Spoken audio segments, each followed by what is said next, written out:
Hello. Hi. Hi. That's crazy. I wonder, that song was so good. I think I, like, just found it earlier this morning. Like, right before I was about to, start streaming. I fucking wonder who, released it. Because it's just so surprisingly good. That's crazy.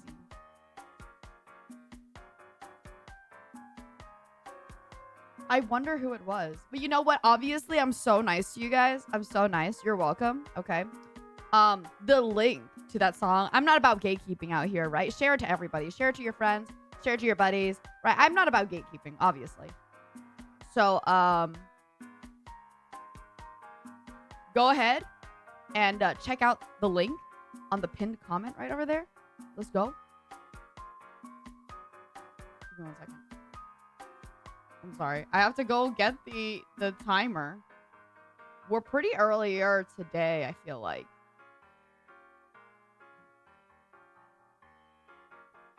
So, the entire voice sounds sexier. What the what the fuck? Am I hearing what you guys are saying? What stream right now? No, I'm just kidding. I'm just kidding. We have to do FNAF stuff. Today I've demanded that today will be the last. Thank you, thank you. I demanded that today will be the last day we have on FNAF.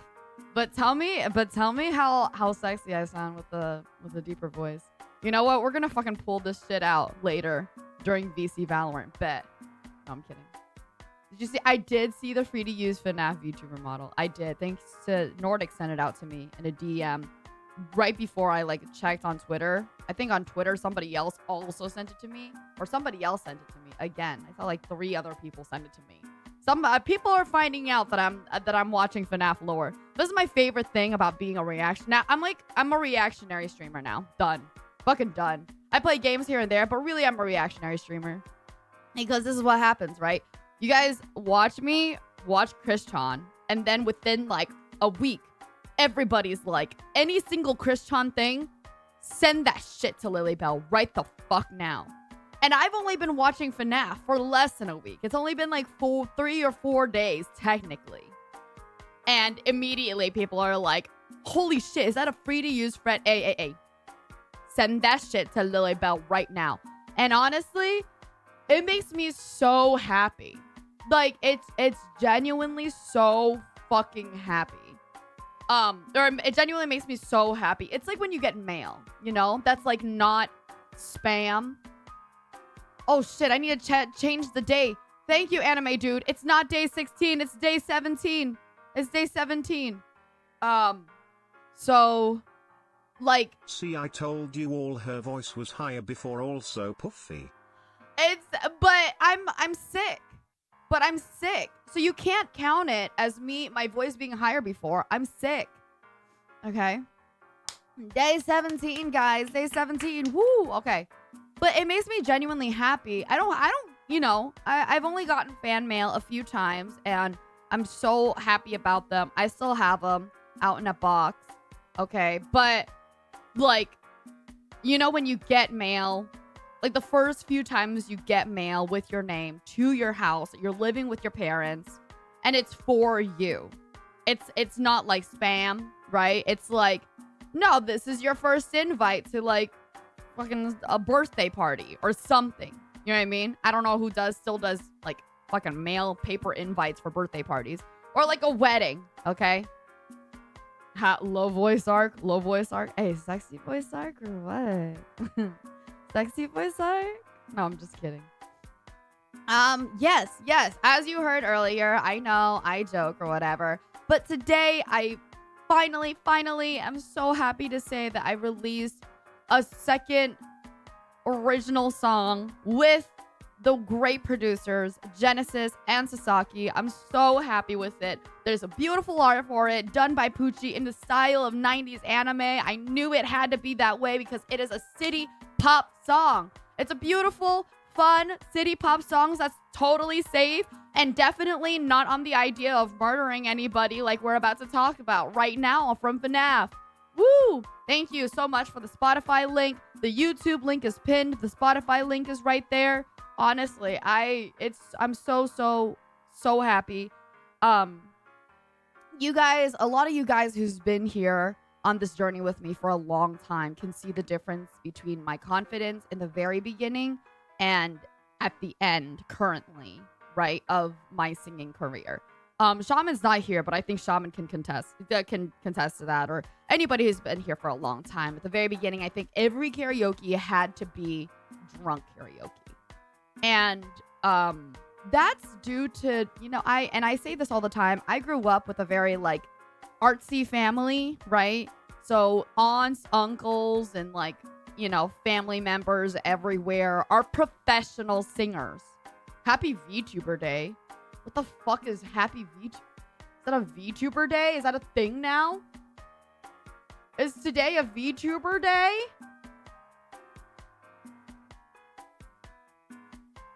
Thank you. Anyways, I grew up with family. Oh, thank you. Nice. Thank you. What else did I sing?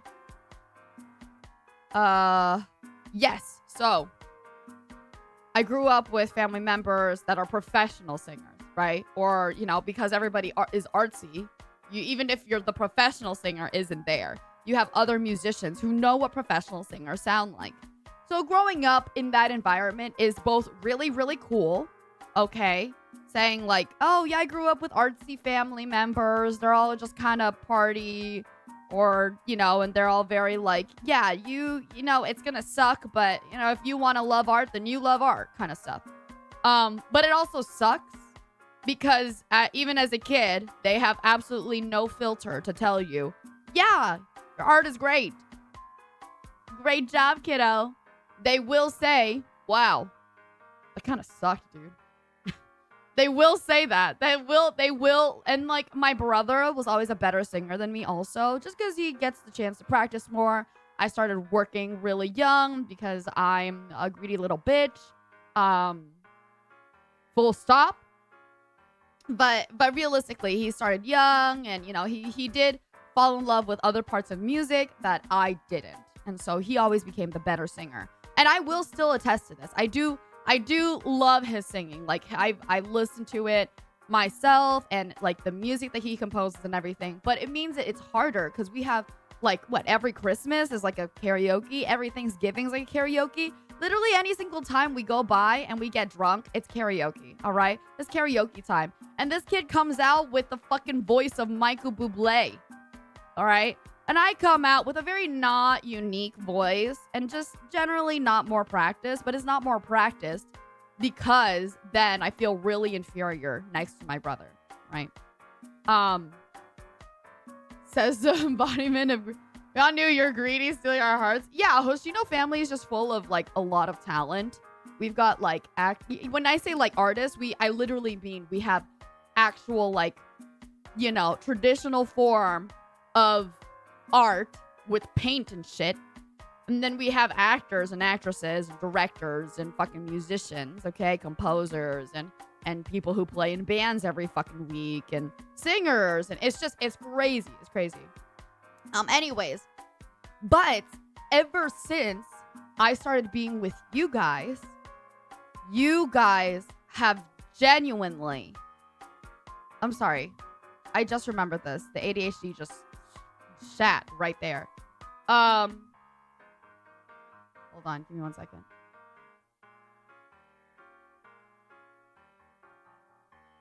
There's something going on inside of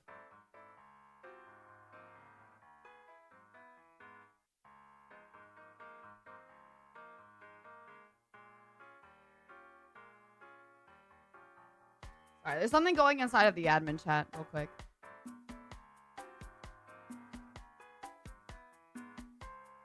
Okay, sorry. And any of the admins, if you could just post my song into Lilybelle updates. I totally forgot to do it. Anyways, what else am I saying? Yes. Anyways, because of you guys, you guys and your love for my karaoke stuff, even if it's drunk karaoke, and then most recently we had lounge karaoke, and that's not drunk. And you guys are, sitting here and supporting, and I'm like, well, fuck. Now I now you guys make me feel like I want to sing. I don't think I'm Adele out here, but that I'm at least generally decent. And then a lot of you guys have literally asked for some of my songs that I've released like covers for and stuff like that. You guys are adding my songs onto VTuber Radio. That's nice. I don't know how much of it is ass kicking. Kicking. Ass kissing. I don't know how much of it is ass kissing, but I mean, there's better ways to kiss my ass than that. Okay, just to let you know. And yet you guys still do it. And then I think I came out with Lonely Christmas just because I was like, well, fuck it, right? It was my first ever original song. I came out with the melody. I didn't know what else I wanted with accompaniment, so I sent it out to the very wonderful solos who just did something real quick for me because I said I just want something bare, something real quick. It wasn't supposed to be a second thought. But then the next year during Christmas, I got requested to sing it during my karaoke. During Christmas. During the holiday season, bro. I was about to pull out all the Hanukkah songs. I mean, I still did, right? And that was crazy. That was just kind of crazy. Yeah, it was nice. It was nice. So I'm so happy. Since then, I've had 2 producers come up to me. Well, 3 now, technically. And said, we want to work with you on a song. And this is one of those first songs. I got to write the lyrics. I got to write the melody. Thank you so much for listening. Please, please, please do. Please, yeah. Coyote, if you want to check out how I sound when I sing, check out the pinned comment. That is a song that got literally released today. Surprise release. Woo! So that we could keep up with our 1 song a month quota, first of all. Second of all, the coordination was a little off because Genesis is not from Genesis has a different time zone than I do. But Genesis was working on the Spotify and YouTube music release. And so that came out. And then I was like, ah, shit. And I dropped everything and just went to go do that. Thank you. Yeah. Thank you. I appreciate it. I'm just very happy. It just makes me feel very, very good. And then I think it was just, I just want to put, before we move on to FNAF, I promise we will, okay? I just want to mention one of my favorite parts about this is that we're listening to the City Pop song. We're like, shit, what do I want to do lyrics for? What do I want to say? What do I want to convey? Right? And it was like, well, City Pop is always just really fun, beautiful, nice, oh, we could do a cute, I thought maybe it was going to be able to come out during Valentine's Day, actually.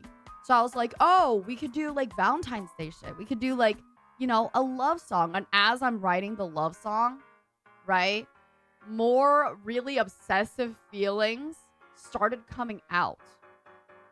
Really and then I was like, oh, this is better.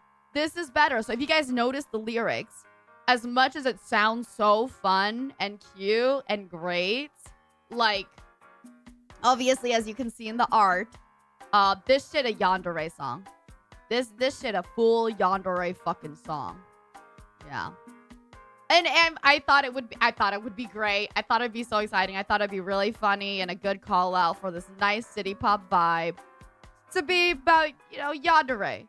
Yeah, I wrote it and I sent it, I sang a version, right? A quick, freaking phone version, and I sent it out to the producer, one of the producers, Sasaki. And he straight up was like, this sounds very you. It's good. I see so much of you in it. And I'm like, what the fuck do you mean about that, bro? What the fuck does that mean? Hello? Okay. Works? I get, thanks, right? Probably. I don't know. Thank you. Yeah.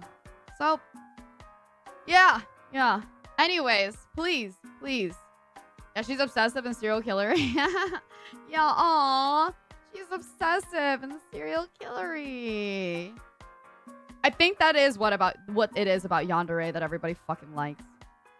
It's oh my god, people are obsessing over me. Okay, never mind. Here you go. I'll do this.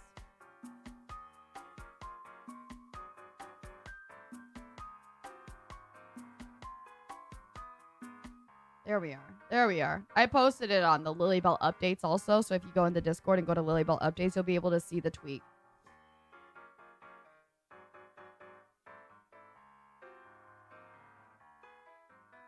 Give me 1 second.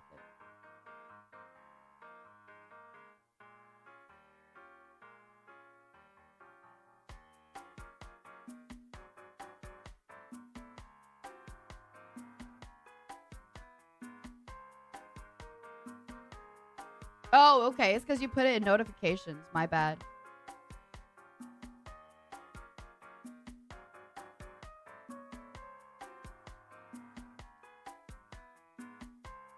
Okay. Thank you. Thank you. All right. All right. All right. Okay. Anyways. Thank you so much, you guys. I really appreciate it. As you can tell, I'm a little less. My voice is a little deeper today, so please be nice. All right. I don't know if maybe it's just the morning, right? Or if it's just because my voice really is just there already. We haven't gotten the voice cracks, so I'm pretty happy about that. I'm going to try to keep it that way. But let's not wait any longer. I know that Axel doesn't have that much time today.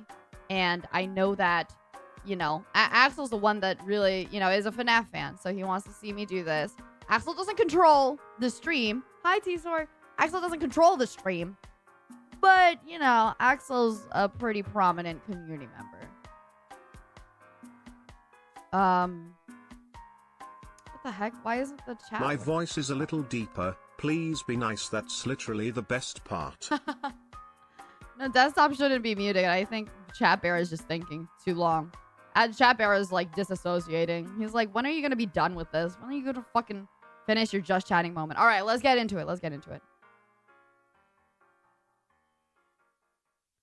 Oh, fuck. This is not what I'm trying to pick up. We got it? We got it? Did we get it? Did we get it? We got it! Yeah! Okay, let's get into it. Let's get into it. All right. Thanks for coming in, Freddy. I heard you got some new eyes recently. Just want to check to make sure that they're all functioning before we send you back out there on the stage. Tell me, what do you see here? That is my friend Bonnie. I miss him. Don't we all? Don't we all? How about this one? It's me? Interesting response with heavy lore implications. Gonna make a note of that one. All right, how about this last one? Oh, that's the DJ, you know. DJ... No, hold on, don't help me. I have this. DJ... This is so funny. Freddy. Wait, is this also still again the actual voice actor? It's Good obviously afternoon, Unicorn. Music man! Music man!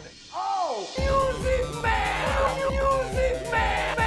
Music man! I called it! Music man! How old is this video?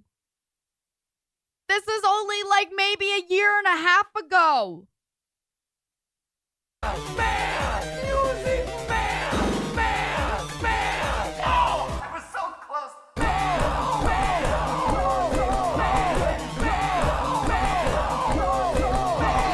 Music man! All right, well that's Hello, a lie. Internet. That's actually pretty Welcome good. to That's Game actually I did Theory, not where hate the that. That only was pretty thing that good. slaps harder than our remixes is you slapping that That subscribe remix is button. fire. A huge thank you to Doofix from the Game Theory subreddit for helping that meme achieve its true final form, and for letting me use it as a part of this video. As I write this, his masterpiece only has 400 views, so let's blow that channel up. Link is in the top line of the let's description. You know what go. to say. Fill up those comments. I bet Let it's me like hear ya. completely different now. Music man, as the man said in the song. Let's go! Let's go! Go! Go! Say what you will about Security Breach, and there's certainly a lot you can say about Security Breach. The fact that it launched this weird, unseen animatronic from Pizzeria Simulator into meme lord status is perhaps its greatest accomplishment. And speaking of other unseen animatronics, today's episode is actually a pair of mini-theories all about two animatronics that are notably absent from this newest game. It's weird for me specifically to hear him say like, oh, this is split into mini theories, because I feel like most of the videos have a bunch of mini theories just sitting and like he pastes them together. Is that not the actual truth?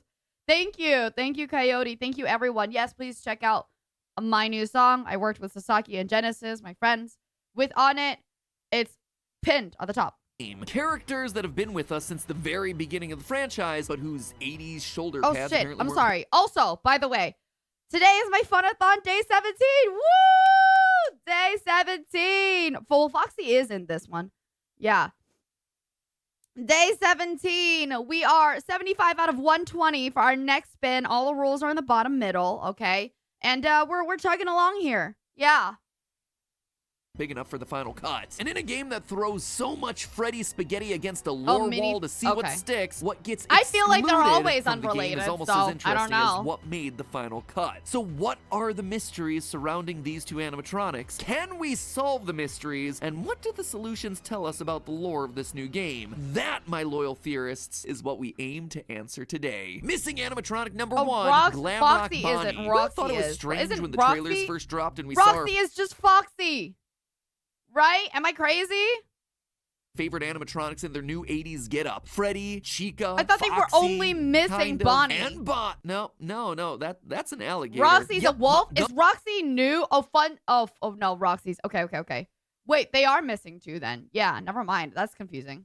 Montgomery Gator was in, and Bonnie the Bunny was out. At first, I thought this was just gonna be a repeat of Sister Location. Introduce some new characters, reintroduce some old ones with new looks, and, you know, just leave a couple out. But then, I mean, right it still outside of the technically daycare could be. security breach, we hear this. There is no rabbit at the Mega Pizzaplex. Not anymore. And Oh, never mind. That's sus as fuck. That's sus as hell, dude.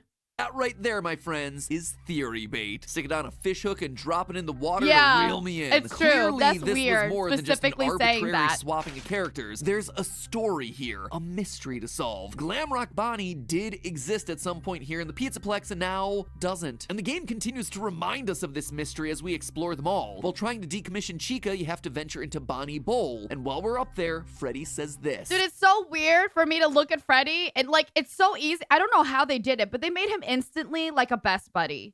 Like, Freddy used to be, like, you know, fucking terrifying, right? And, like, just part of this. But now Freddy is like, nobody fucking touch him. Nobody touch me or my son ever again. Like, really?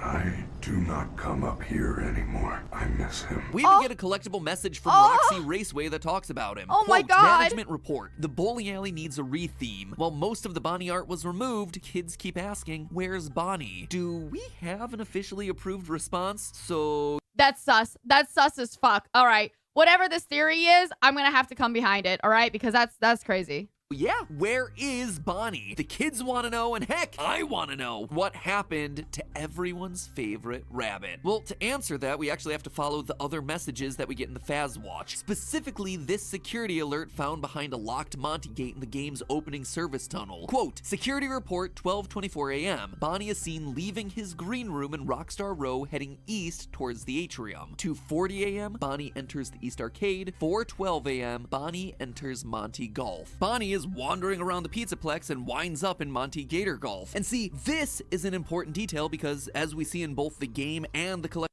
Wait, that also means that at some point that Bonnie is here and Monty. So that's already the full 5. Right? Because there's 4 right now. If they had Bonnie, it'd be 5. Like, I couldn't imagine we're missing one more. Right? We're missing Foxy. Well, they would never have 6. That's collectible impossible. messages, Monty has a bit of a mean streak It's impossible. The minute you make a 6th animatronic and you try to place it onto your stage, the police come in and try to shoot you off. going on. He likes breaking things. He also has a bit of an ego. I don't know if you noticed, but the animatronic going on. He likes breaking things. He also has a bit of an ego.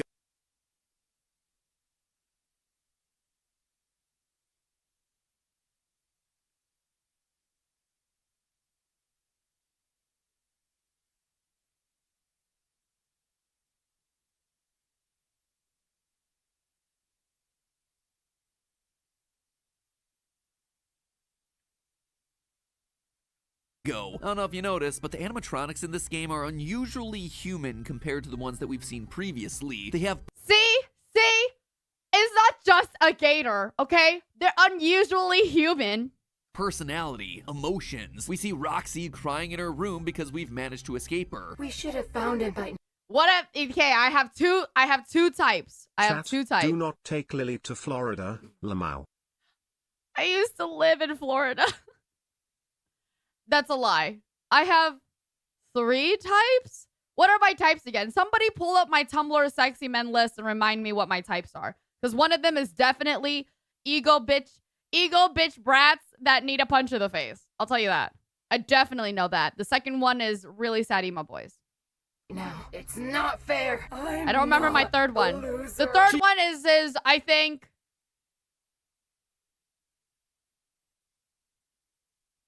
older money men? Chica's just hungry all the time. And Monty... Wait, sorry. Not Highlight, I love you. I was thinking about you yesterday night. loser. We Okay, should have found him by now. It's not fair. I'm not a loser. Damn! Are you okay? What the? Who is that? Was that Roxy? That's Roxy, right? Dude, are you okay? I kind of feel bad. What, do you have my parents or something? Personality, emotions. We see Roxy crying in her room because we've managed to escape her. We should have found him by now. It's not fair. I'm not a loser. Chica's just hungry all the time. Same. Honestly, wait, why are like half of these personalities just one person? If you put everybody's personality together, you just get me. And Monty wants to be the star. He's looking for a way to Also rise to me. the role of leader of the band. Also singer fucking in me. the spotlight. We know this thanks Wait, he wants to be the star, but isn't? Yeah, definitely me. to hole number 9 of the Gator Golf minigame. Monty is They center really stage, just like me, and for real, for Freddy real. is left out in the dumpster. So in base Wait, what? What is this? game, Monty is center stage. Light. We know this thanks to hole number 9 of the Gator Golf minigame. Monty is center stage and Freddy is left out in the dumpster. So when bass player Bonnie comes rolling into his domain late at night, My bro, he has, oh my god, he has middle child issues, bro. Middle child. Monty sees this as his opportunity to take him out and become the bass player himself. This is all I mean, fairly how do you know what he straightforward is? just from reading What those was he collective before messages, that? but it does leave me wondering why. Why did Bonnie go to Monty Golf in the first place? Well, what if someone led Bonnie there so he would get destroyed? Monty would get what he wants, a more prominent role in the band, and Bonnie would be quietly decommissioned and turned to scrap. Scrap that could then be used to help rebuild another rabbit that we're all familiar with. One that's hiding out in the basement. Good old Burntrap Afton. You want to know where Glamrock Bonnie is? Right there, right in front of your face. Burntrap's body is Glamrock Bonnie's body. And I'm not just saying that because they're both rabbits. There's Wait, is that a real term now? Are you guys calling him Glam Trap? actually a couple more clues that pointed me in this direction. If we turn back to when we last saw Afton in the form of Scrap Trap during Pizzeria Simulator and Ultimate Custom Night, there were okay. some interesting I design couldn't tell. details. Namely, the fact that we can see a lot of bone underneath the suit. A Ew, lot of what bone. the On top of fuck? his skull, his jaw, around the eyes here, even the collarbone you can make out in his jump scare. But Wait, here in Security actually, Breach, yeah, that's Afton gross. has What the basically fuck? got a whole new body. As Scrap Trap, he was made primarily of bone and muscle, but now he's almost entirely animatronic, with the exception of the weird fleshy tendons that entangle the endoskeleton, as well as the skull, which now appears to Ew, be wait, why was he? Oh, wait, I remember, never mind. melted Never into mind. the rabbit face. But we see loads of endoskeletons throughout Security Breach. We even hear Vanessa saying that they could just put old casings onto new endos if they need to. Bonnie will run the shows until parts and service can slap your casing on a new endo. So why then am I so sure that Burntrap uses Bonnie's endo when Monty, oh my god, this is so on point of her say the way that she says it too, either. Like, I don't like the tone that you're having with Freddy. All right? put What's old wrong with you, casings onto bitch? new endos I mean, if I know what's wrong with you, but like, what's wrong with you, you know? they need to? Bonnie will run the shows until parts and service. Monty will run the shows until parts and service, whatever, blah, blah, blah. This is exactly what Monty wanted. This is exactly what Monty wanted. You can't give him what he wants. Can slap your casing on a new endo. So why Dude, then I don't am like the so way- I don't like sure her that tone of Burntrap voice uses whatsoever. She's Bonnie's kind of a endo bitch, when bro. they could have used any She's other definitely- endoskeletons? Here's the deal, right? Here's the deal. I know the whole term of like Karen and shit like that, but sometimes bitches really be talking to me like that, and all I'm trying to do is return a shirt. All right? And they're like, "Do you have your receipt?" And I'm like, "Bitch, shut the fuck up. Here's my receipt." skeleton, it all comes down to the hands. They make a big point in the trailers to reveal this mechanical hand with claws at the end of its fingers, and they put emphasis on it again during Afton's ending when his hand reaches outside the recharge station. On both occasions, the focus is on Afton's left hand, a hand that was completely missing from Scraptrap in both FNAF 6 and Ultimate Custom Night. I mean, technically he was missing that entire left arm, but you get the point. So what does any of this have to do with Bonnie? That could be any endoskeleton arm, right? Wrong. Take a look at the Glamrock endoskeletons from this game. Take a look at my girlfriend. This is the only one I want. Ba-da-da-da. Sorry. Their hands? Yep, they don't have claws. The only animatronic whose endoskeleton does have claws? Montgomery Gator. We actually get a really good look at his hands once we've decommissioned him. But hold on a minute, I was saying that Burntrap was made from Bonnie, so why am I so focused on Monty? Well, we have to go back to the messages that we get on our Faz Watch. Down in parts and services, we get this maintenance log. Quote, Montgomery's Is Faz Watch supposed to be like the Apple Watch version or something? claw upgrades allow him to play the bass. Following performances, he mostly uses them to cause damage. Before I read this message, Monty having claws didn't really strike me as an odd design detail. I mean, the dude's what's an up, Toon alligator, Gaming? kinda makes sense. But this message made me reevaluate that opinion. Claws are only for animatronics that play the bass. When we get the message about Bonnie being out of commission, we get this line, quote, with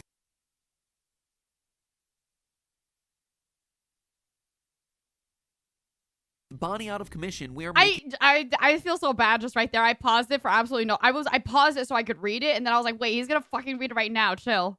Monty the new bass player. Parts and service have already done the proper adjustments. End quote. They're installing the claws on Monty because he's becoming the bass player, which means that Bonnie before him must have also had claws. They need to be built into the endoskeleton because they have to pluck the heavier strings. Therefore, the claws on Afton's new body prove that they could have only come from a single source, Glamrock Bonnie. But Glamrock Bonnie isn't the only one conspicuously missing from the security breach lineup. Where is everyone's favorite yellow clickbait, Golden Freddy? At first, That I see. I was like, I feel like Golden Freddy is always an afterthought specifically for me, right? Because I feel like Golden Freddy is just something that's like, oh, it's there. It's there. They're there. You know what I mean? It's not really an actual character. It's just an extra character. I didn't think too much about his absence. Last we saw old yellow Fredbear, he was twitching away at the end of Ultimate Custom Night, keeping the spirit of Afton trapped in an endless purgatory of torment. Meanwhile, you got Old Man Consequences over here asking Cassidy, "You good, bro?" and encouraging them to leave the demon to his demons. So, yep, that story seemed largely done. Cassidy, aka the one you should not have killed, aka the vengeful spirit, No, call the kid claws whatever do you not want. awaken This anything in was another me. playing piece off the lore table. The end of It awakens like freaking owl. You know what I mean? another character arc. So why would Cassidy appear in Security Breach? Doesn't seem necessary. But then it was more Phase Freddy watch this, spaghetti phase do time. that. Security Breach Where's once my again Lily threw watch and Lily goo? everything it had at the wall to see what's stuck. And I do I love how they mean pronounce the everything phase, they too. had. Basically, everyone and everything in the series up to this point is represented somewhere in this game. FNAF 1 animatronics, FNAF 2 animatronics, tons of references to FNAF 4, a Yeah, direct just say connection back to cum, FNAF P. 6, there's Baby, Just ask there's me the where my puppet, cum there's is. the fun times. If my theories up to this point have been correct too, you also get Crying Child, Michael, and Elizabeth, the Aftons all in one neat little Sure, if package. your theory And is correct. Still not all. The arcade cabinets reference everything from the original novel trilogy to the Fazbear Fright stories. That's Heck, in this one crazy, game, what you the hell? get not only one, but two. Count them, two versions of William Afton: Glitch Trap and Burntrap. You have all the versions of pretty Burntrap, much that's what you all the guys call 'em. important characters throughout the franchise. On so in your a title that face? seemingly references every other important corner of FNAF lore, where's our P, when was the last time you got off?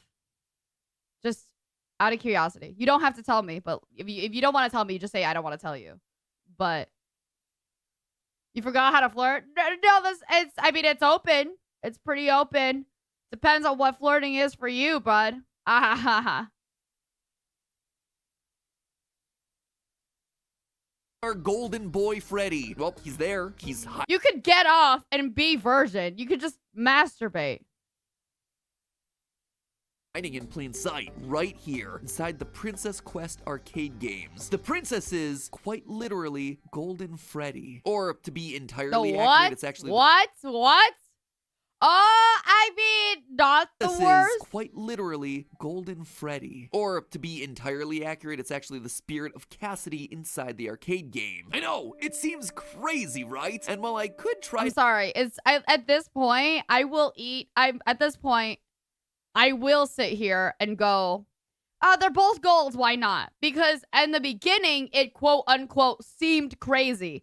But after everything you have fucking told me, Matt, like there's nothing quote unquote seems fucking crazy anymore. Okay, buddy? to bury the lead here. If you wanted to say something seemed crazy before, like if you wanted to think that this was crazy, you should see some of your old theories. How about that? Thing out, I'm not. There's just too much to talk about. We know that this is Golden Freddy because it's coming straight Am I out of the copping horse's out? mouth. No, I'm I guess just it's the sheep's mouth spitting 'cause it's facts. Steel Wool Studios. Anyway, if you dive into the game files, I'm there's spitting facts. Be real, okay? Nothing seems crazy at this point because everything that was great that you think seems crazy already has happened, right? It's one of those things where it's like they wouldn't do that again, would they? And it's like, oh shit, they did it again. After a while, you don't ask that question. They wouldn't do it again anymore. the character sprite folder labeled Cassidy. Open it up and what do you find? The princess. Now, I gotta be honest, that alone didn't convince me. Sure. What? Coming straight out of the horse's mouth. I guess it's the sheep's mouth because it's Steel Wool Studios. Anyway, if you dive into the game files, there's a character sprite folder labeled Cassidy. Open it up and what do you find? The princess. All right. That's pretty convincing. Now, I gotta be honest, that alone didn't convince me. No, sure, it is that's a pretty huge convincing. deal, and That's a obviously huge the deal. golden color of the princess is a direct connection back to everyone's favorite yellow bear, but this is also a series that's used the name Jeremy in like, what, at least 4 separate places? Is that right? 4? It's because they're all the same Jeremy. It's all the same person. He's a missing children's incident kid. He sliced his face off in FNAF VR with a Yep, paper it's all cutter. the same He's a fucking security person. guard from the FNAF 2 paychecks. And, oh yeah, he's in the latest Fazbear Frights book. So yep, those are the 4 instances that I can just remember off the top of my head. So forgive me if I'm in need of a bit more proof here before I call this one I feel like this is the first time he ever actually asked for more proof about anything. confirmed, so I kept digging. First, it's worth noting that in a previous theory, I suspected that the princess was actually meant to be a stand-in for Vanessa. You see, Security Breach isn't the first time that we've actually seen the Princess Quest minigame. It originated as part of the mobile port for FNAF VR when they needed some way of telling Vanessa's story. Instead of finding 16 glitching cassette tapes like you did in the original FNAF VR, the mobile port has you playing Princess Quest 1, lighting 16 braziers to eventually find the lair of Glitch Trap. Interestingly though, digging through that game's files reveals that the princess character wasn't labeled as Cassidy. This is a new thing for Security Breach, which tells me that this was also an important story element for them. A story that, now that we have all 3 Princess Quest games to look They at, passed this suddenly takes later on a to different change the meaning. name? When Why you would play they Princess change the Quest 1, name? you're being hunted down by black glitchy rabbit creatures. These things are clearly working They changed for the Glitch name to Trap, but if Freddy that's the but case, yellow. why That's would so he be fucking sending funny. them to attack you? What do they If the change it princess to? is truly meant to be a stand-in for Vanessa finding the tapes, wouldn't he want Vanessa to find them so she comes under his control? Rabbits attacking doesn't make sense. However, if we consider the Golden Princess to instead be Cassidy, back from the dead once more to try Either and it stop wasn't William supposed for to be good, Cassidy then of or course it Billy revealed too Afton much. would do everything he I think it just revealed too much, right? Because it's really hard for them to sit like back then when everybody was Jeremy. I feel like it was just kind of like, oh fuck, I accidentally already used this guy Jeremy for whatever, but it's like, yeah, I'll just keep using it. You know, I feel like the use of Jeremy was just mistakenly strewn together and was like, well, you know what? It is the way it is. It's already there. But now there's, you know, either they're like, yeah, I'm gonna fuck with you guys and say it's Cassidy, or they actually did just give too much, right? Because I don't feel like it was a mistake. I don't feel like it wasn't supposed to be. Like, there's in some way I feel like, yeah, I'm gonna fuck with you guys and say that it's Cassidy first. can to stop the princess. I also think that each princess quest represents a different phase of Cassidy's experience quite nicely. In the first one, Cassidy is helpless, an innocent, helpless child lured to a back room and killed by a monster that looms in the shadows. But by Princess Quest 3, the princess is fighting back. And not just fighting back, but doing it in the same location that we walk through in FNAF VR. Oh, Notice the large shit. central stage, the prize corner back behind us, and a rounded side stage to the left. Now, this is an important detail because as we see at the end of FNAF VR, we're playing in the location of the missing children's incident. Glitchtrap lures us to the back room only to shove our dead body into Freddy's suit while he dances around. This is Freddy Fazbear's Pizzeria, where the initial 5 kids, including Cassidy, first went missing. Cassidy's story truly comes full circle. Playing through Princess Quest 3 the first time, I also thought it was unusual to have a giant Chica face looming in the background watching us. Like, why? Seriously, why? You don't just do that for decoration. And then I remembered this line from Ultimate Custom Night. I was the first.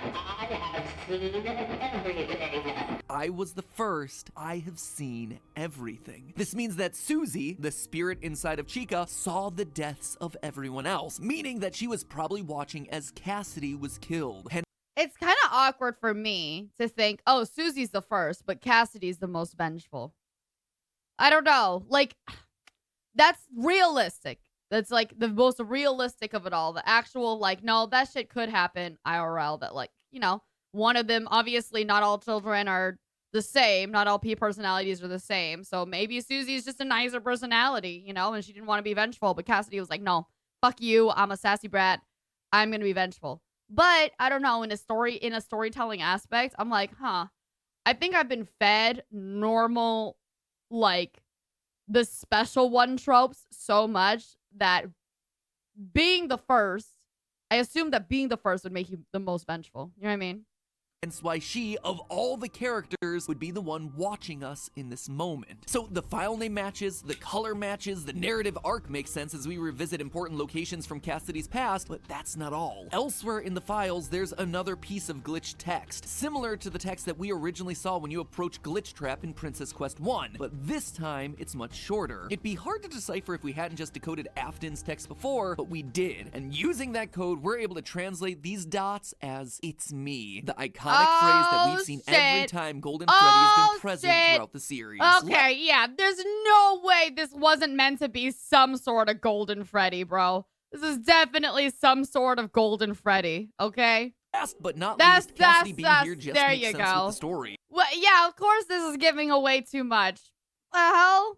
This is Whenever no there's way. William, Cassidy is close behind, hence the whole vengeful part of Vengeful Spirit. This is something that we actually see in the Fazbear Frights books, specifically the story The Man in Room 1280. In this story, we get a ruined, burned William Afton dying on a bed, haunted by an angry spirit named Andrew with curly black hair wearing an alligator mask. This very clearly is It's Monty! to be the book stand-in for Cassidy. In a previous story, Andrew outright says, quote, I also remember wanting to want get more back at Mr. someone Hippo. who hurt me. I think I attached myself Smash. to him. I got into his soul. Mr. Made Hippo. sure he couldn't move on when he should have died. I remember I wanted him to suffer the way he made me suffer. Basically, the two are inseparable. Andrew grafted himself onto Afton, and now their souls are mixed. So consider this. Glitchtrap was created when a bunch of circuit boards were scanned into a system to create a video game. They sent us that stuff in the first place with no explanation. It was just junk. I still don't understand what it is, but it's just like the way that certain things are pronounced just kind of like scratch my head funny. Circuit boards and things like that. Somehow though, there was usable code on some of it. If Cassidy was truly attached to Afton, then Cassidy's spirit would also likely be in those circuit boards, thereby creating a digital version of her, aka the princess. So yeah, I feel pretty darn confident that that is indeed Cassidy in Princess Quest. Everything I could find backs it up from a design, timeline, narrative sense. Also, the file name suggests that the king is actually Old Man Consequences. Sure, I guess. Leave the demon to his demons. Unless, of course, you want to take my sword and go ham on him. Anyway, so what does it all mean? Why is this important at all? Well, it gives us a rationale for why playing some random arcade games somehow manages to free Vanessa from Glitchtrap's control. As a reminder, if you play all 3 Princess Quest games, you get the free Vanny ending, where she turns good and joins you eating symbolic ice cream cones. But wait, if you do what with the princess endings? Is to free Vanessa from Glitchtrap's control. As a reminder, if you play all 3 Princess Quest games, you get the free Vanny ending, where she turns good and joins you eating symbolic ice cream cones. But really, it's a pretty weird logical leap that playing a few random arcade games somehow gets this young woman free of the virus that's infected her brain. But now, it makes a bit more sense. At the end of Princess Quest 3, we confront a large security door that's covered in purple goo, only to get a blood-curdling scream.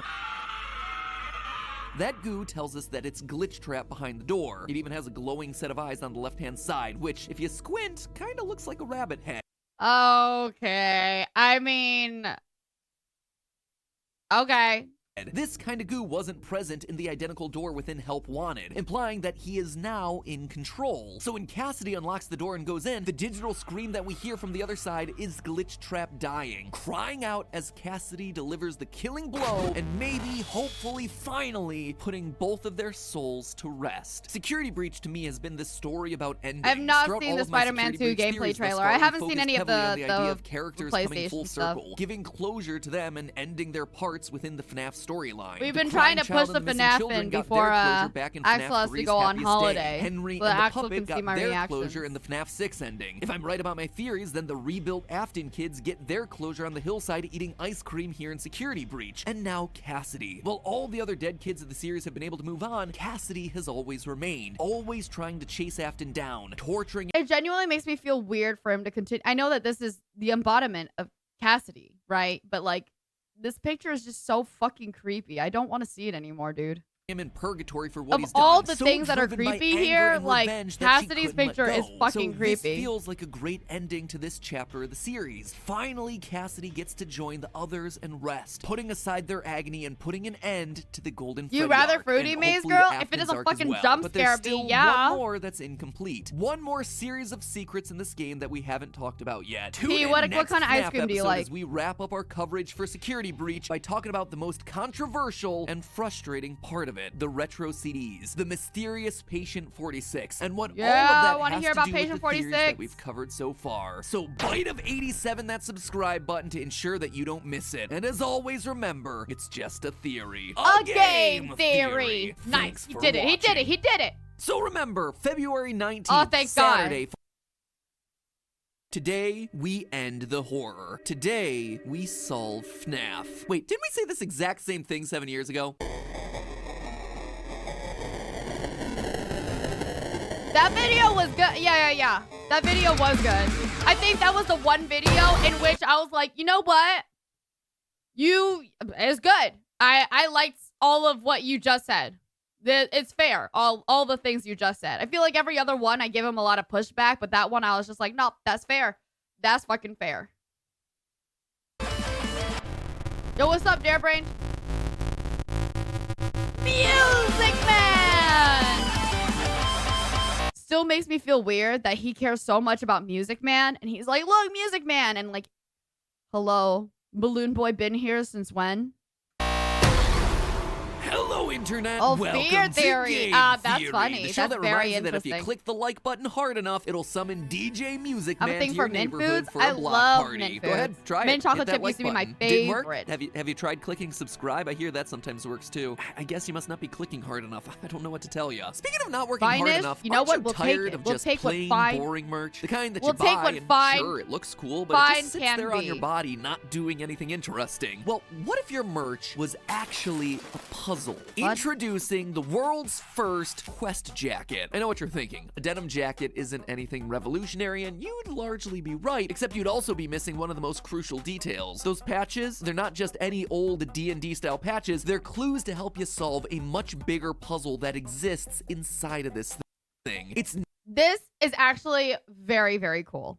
It's innovative. Very cool. I like it. Not just a jacket, it's the world's first ARG jacket. You heard that right, a world first. It's not every day that you create like the first of something, but to all my research, I don't think a product like this has ever existed. We've actually been working for the past 2 years to make something like this happen, working with garment manufacturers to sew secrets into places that they've never even thought about before. Obviously, I don't want to give too much away because That's gotta be terrifying. Like, I would be that bitch, right? Who's like, shit, I don't want to... You know what? I'm going to end the game right now. I don't care. I'm just going to go look it up. Because I don't want to cut my patches out so I can find out secrets underneath. Hello? They're good patches. because part of the fun is letting you guys solve this for yourself, but we pulled out all the stops to give you a piece of clothing that you can actually experience. This thing is premium to the max, and if you manage to solve it, you get a special final patch to show that you are truly the puzzle master. So go ahead, head on down to the description and be a part of history. Grab your... So you're telling me the patch is hidden somewhere in there. Hey, toss that bitch in the TSA. So, yeah, they'll find it. They'll find anything. The first ever piece of ARG clothing and what will be the Oh, first in no, our series dear of friend, I'm Quest so jackets. sorry. Roll an I'm investigation so check to sorry. see if you've got what it Or takes. they send it to Today you? Yeah, maybe they send it to you, but I feel like that's even more work on their part. Would they do that? we finish milking, I mean covering the major mystery what it Yeah, takes. yeah, yeah, Today here we go. finish milking, I mean Today we finished milking, covering, blah, blah, blah, blah. No, you fucking don't. This is episode 47 and 57 episodes. And that's not even including all the partner stuff and the ones we skipped. covering the major mysteries of security breach. Yeah, And you know uh-huh. what? I think I solved it. Or at least I think I've solved most of it. 7 years ago, I made this video, The Clue That Okay. Solves Five Nights at Freddy's, where we put together all the pieces to support Dream Theory, the concept that the first 4 games of the series were all a collection of nightmares happening inside the mind of a child. In that Still a cop-out. Still possible, but it's still a cop-out. episode, there were lots of points of evidence, but ultimately the Deep, conclusion am I in this hinged hole? on So far one key managed design detail, to the miss it? alarm that brought each night to a close at I'm like, again, 47 episodes out of 57 episodes deep. I know everything I need to know about FNAF lore, as much as I can. And by today, we will know everything we need to know about FNAF lore and not play FNAF. at 6 o'clock a.m., a grandfather clock for 3 games, and a digital clock for number 4. 3 games in the crying Yeah, they're child's all house around where we like see a 20 to grandfather 30 clock, minutes, the but I 4th talk for in a much longer. hospital right before he dies, which, ironically enough, is the one whose gameplay is happening in a recreation of the house. Ooh, there's a reason this series is so difficult to talk about. Anyway, the reason I bring that video up is because today's theory works largely in the same way. Over the past few FNAF episodes, I've been trying to make heads or tails of security breach, pulling at what, to me, felt like the strongest thread. Gregory as the crying child reborn in a robot body. Him reuniting with his brother Michael in the form of Glamrock Freddy and his sister Elizabeth in the form of Vanessa. And we've covered a lot of evidence trying to support that claim. The character's design, colors, the ice cream, the voice lines, robotic eyes, the satisfying narrative arc that it provides the game's 3-star ending. I mean, it's a lot. There are 2 episodes that are jam-packed full of Whoa, the what slides, is the game that colors, ending? the ice cream. It's a lot. What is this ending? Those are some sweet-ass kicks. There are 2 episodes that are jam-packed full of discussion around exactly this. But today, I finally have my smoking gun. The clue that takes it from just a controversial theory to at least No, I mean, we went over this yesterday. I don't feel like FNAF is hard to talk about. We went over this yesterday because they did come to that point where the creator of FNAF, Scott, like, you know, we got to the part where like chronologically he got quote unquote canceled, right, for donating to the Trump campaign. And as far as I'll say once again, I mean, besides that, I don't know if there's any other questionable things about him, but I am just watching FNAF, you know. This is now no longer, I mean, Scott always has some part of it, obviously, but I don't feel like it's hard to talk about because FNAF is FNAF. Like, it's a whole other entity to me. I'm not here to, unless he's doing something genuinely fucking awful, right? He's not the first person I know that's, you know, fucking donated to a Trump campaign. I'm not besties with him, right? And I don't believe that me watching FNAF stuff, like, directly supports him in supporting whatever. I have no control over that. So me just watching FNAF is kind of just like me watching South Park, right? South Park has a lot of fucking bad jokes. South Park is one of the most famous shows of all time. Everybody has strong feelings about it. Do I think South Park jokes are funny? No, I don't. I'm not a South Park watcher. I think a lot of it is crude. I'm not a very like, haha, racism funny. No, I'm not that kind of person. So, and yet it's out there. You know what I mean? It's just kind of like, it is just there. Yeah.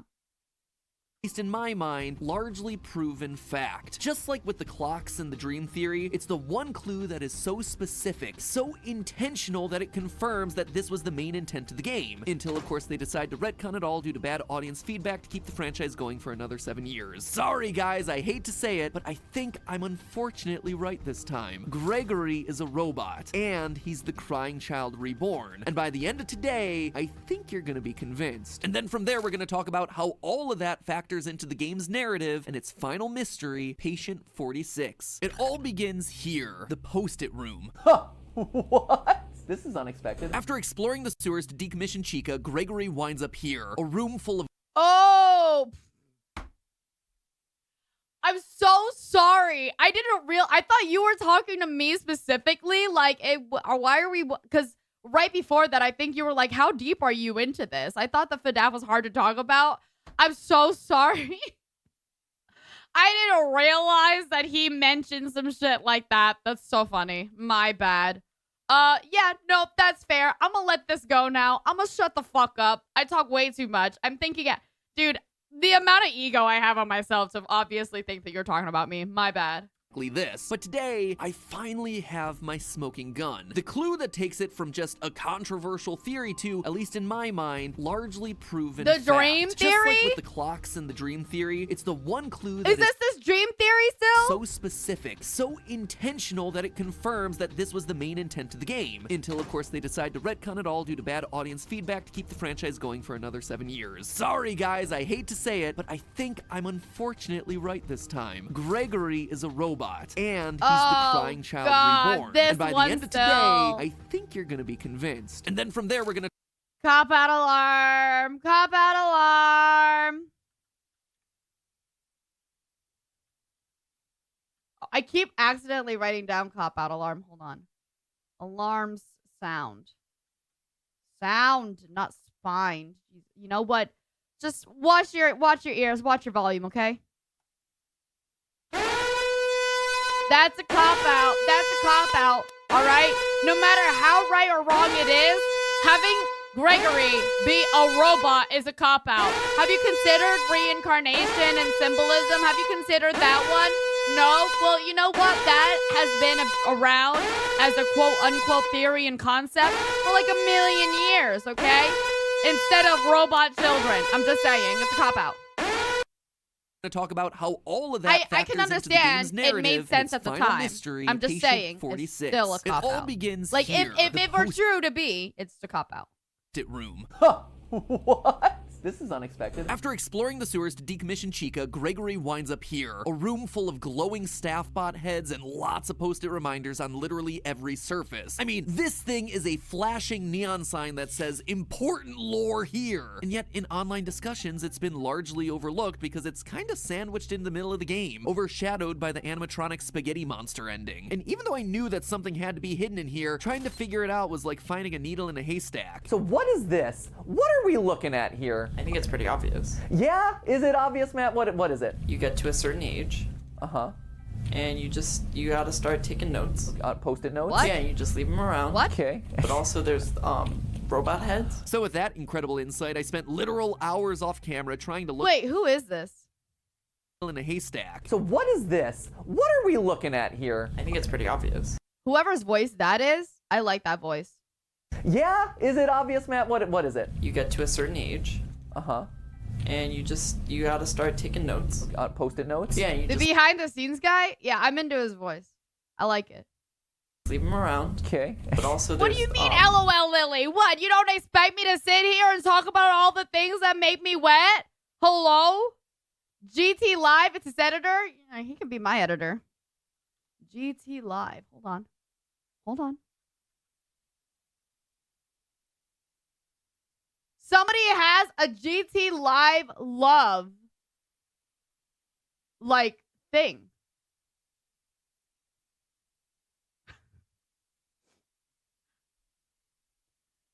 This is so funny. This I'm so sorry, but check out this tweet, you guys. Check out this tweet. This is a funny tweet. I like this tweet. MatPat, when one tiny Easter egg in the FNAF movie recontextualizes his entire final timeline theory. he's been working on for 6 months. It's so funny. Oh my god. Oh, that. Anyways, yeah, okay. Robot Sorry. heads? So with that I incredible insight, I spent literal hours off camera trying to look at every single post-it note to make sure that I had the full picture. And the answer I got was, do not do that. Learn from my mistakes. It took me so long, only to discover that the game files had been dug up and the post-it textures were just there in 3 simple images. Thanks to Just XFOT for uploading these to GitHub. Flush those hours of my life down the toilet. When you study these post-it textures, you Dude, he must be so mad after doing all sorts of, like, this must happen all the fucking time. You know what I mean? He must just... God. Actually realize that there are 3 phases to the post-it notes. One that's barely legible, another... Like, I bet every single time a Freddy anything comes out, Stephanie's already ready. She's like, all right, I'll see you in a few months. Bye, hun. You know, good luck. Remember, there's food in the fridge, blah, blah. Like, she just leaves for Europe, and she's like, yeah, my husband's just busy. You know what I mean? Where the spelling and drawing improve slightly, and the final where they become nearly perfect. It looks like someone is trying to learn how to write and draw, slowly getting better over time. And it all begins here with a note written in binary. When you first enter the room, there's a cardboard box in the middle, which, if I were to guess, is Steel Wool trying to draw our attention to the most important post-it clues in what otherwise is a very crowded and busy looking room. On it, we get this binary string. The post-it room is really interesting. I feel like I have so little context by not playing the game, because then now I'm just like, oh, it's just a post-it room. But I bet it's like really, really interesting when you first see it. Which translates to, why is I? That's it. The grammar, I think, is intentionally bad because this is a computer coming into consciousness, asking the question, why am I alive? And doing it written in binary, the language of machines, computers, robots. Elsewhere in the room is more binary that translates to... Honestly, Nacho, understandable. If, right. If Matt is having a great time doing it, if Matt's like, all right, this is it, right?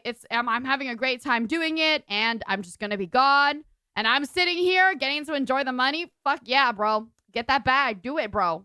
Hide. Whatever this thing is, it's scared and it's confused. It hides until it can better understand what or who it's meant to be. The other illegible phase 1 notes here are random flashing thoughts. The sky, kids, love, random glimpses of memories coming into focus. The phrase, I can feel it, is this creature coming into consciousness. And this right here, you are something family, which looks like Afton family, but it's pretty unclear. In short, it appears to be a machine that started speaking in binary, but as more and more memories start to take hold, it begins to write in normal alphabetic characters. Because there's not another when you dive one. into the Fair. notes from phases 2 and 3, though, things start to get much clearer. It's mainly images and text revolving around birthday parties, happy place, birthday time, family, a pile of presents, some cake, let's get snack, fun, friends forever, pizza time. Nothing particularly earth-shattering for a Pizza time! Shit, there's food at home, but every single time they say pizza, I'm like, man, pizza sounds good. Series about pizza restaurants. But then there's one post-it in the phase 3 notes that really stands out. The one clue that truly brings together the last 2 months of research. This thing is the linchpin. It's our smoking gun, my friends, and it all boils down to a present. What the fuck did he say? What the fuck did he call it? What the fuck is that? I don't want to say that word. But what did he just call it? 3 simple words, all for me. The party was all for me. Does that mean anything to you? Because it certainly does for me. You see, in the FNAF survival logbook, a seemingly innocuous workbook full of pizzeria-themed activities, you have 3 voices speaking through the pages. Party's all for you. Writing his answers in red pen, the vengeful spirit Cassidy using lightly faded text, and the still not convinced that technically is Cassidy, but sure.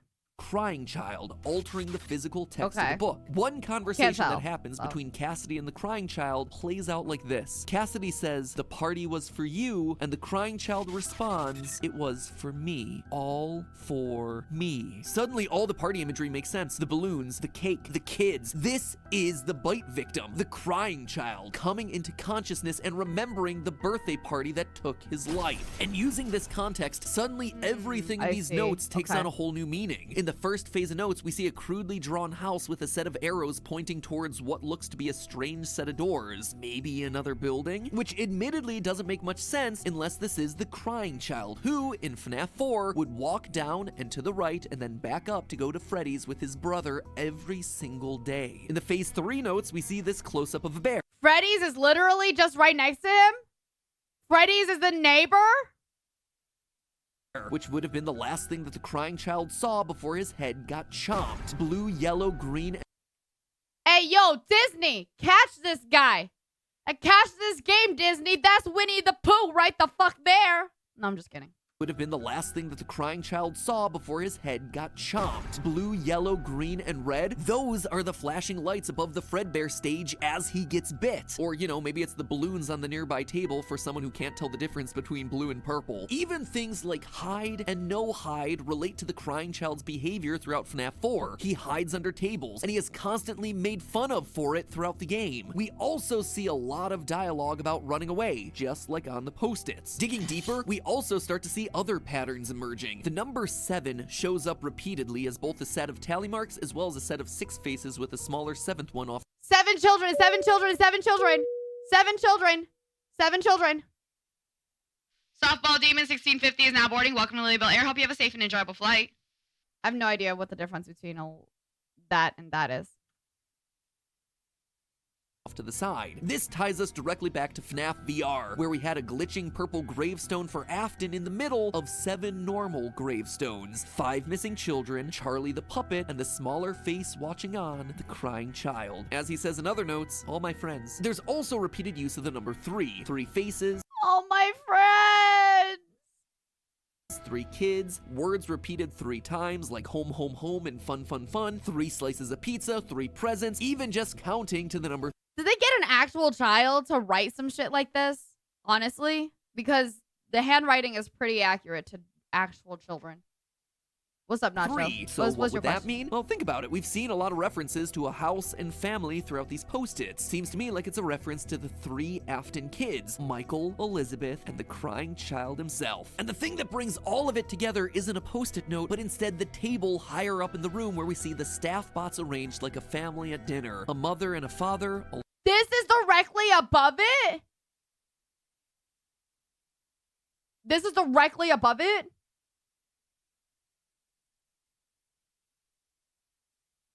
Okay, that's a good question. Nacho asks, if you were Steph married to Matt and all his money, you would accept the backpacking to Europe and all that. First of all, I would not accept backpacking to Europe, okay? I'm a little different. You have to get a Briggs & Riley suitcase, all right? They're like a lifetime warranty. They're super hard to break in the first place, so it's great. And then there's just enough about everything. It's really, there's a lot of different versions where you can make it compact, even though you don't think it's compact. There you go. Right? Briggs & Riley, putting it out there. By the way, if you guys didn't fucking know, all right, I'm an airline mascot, but it's not just a bit. I genuinely love to travel. Briggs & Riley. But what would you say when Matt wanted you to put on the Freddy suit for role-playing in the bedroom?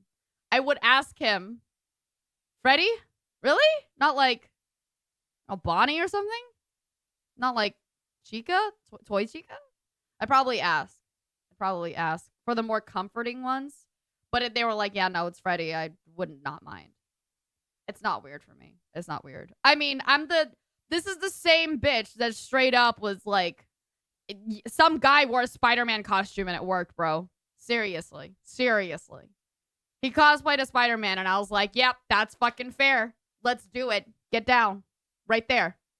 Alongside their 3 kids. 1 red-headed pigtailed girl, 1 boy, and a kid with his head bit that's off. And awful. just to hammer it all home, in the middle of the table, the collectible is a Wait, so is this he said that this was like directly above it? table higher child himself. And the thing that brings all of it together isn't a post-it note, but instead the table higher up in the room where we see the staff bots arranged like a family at dinner. A mother and a father alongside their 3 kids. This being directly above it says a lot. Like, so much.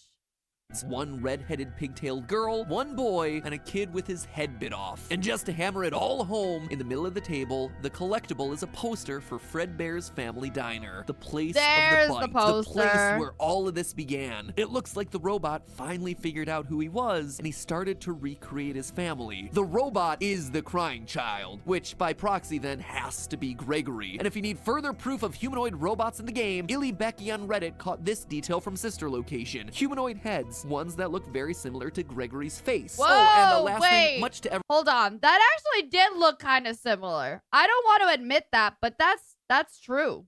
everyone's excitement, there's actually a new book series coming out later this year. A new season of Fazbear Frights called Tales from the Pizzaplex, obviously referencing the location in Security Breach. The cover of the first book in the new series? Robot Kid. There it is. Which leads us then to the last puzzle of Security Breach, the retro CDs. For those of you who don't know, there are 16 CDs around the map that you can only find I'm really excited to hear this one because I need to hear the disapproval of my theory.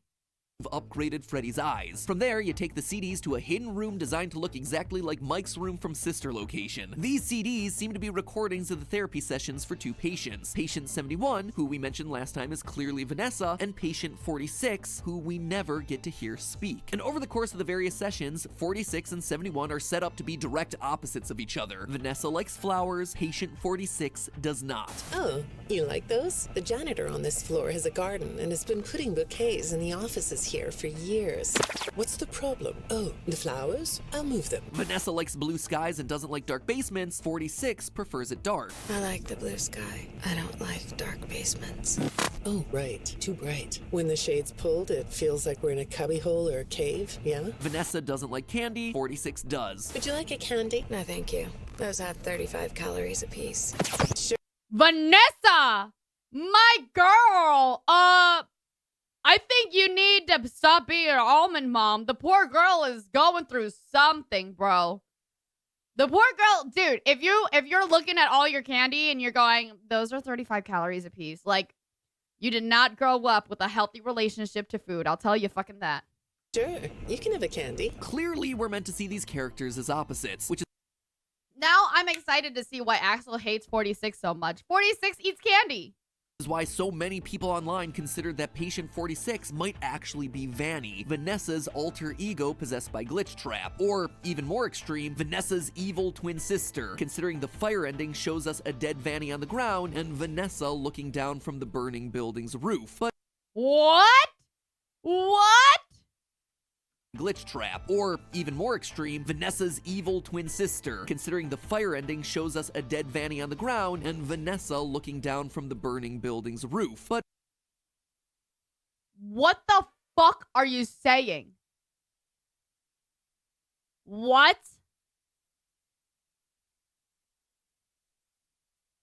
How have we glossed over the fact until now that there's two of them?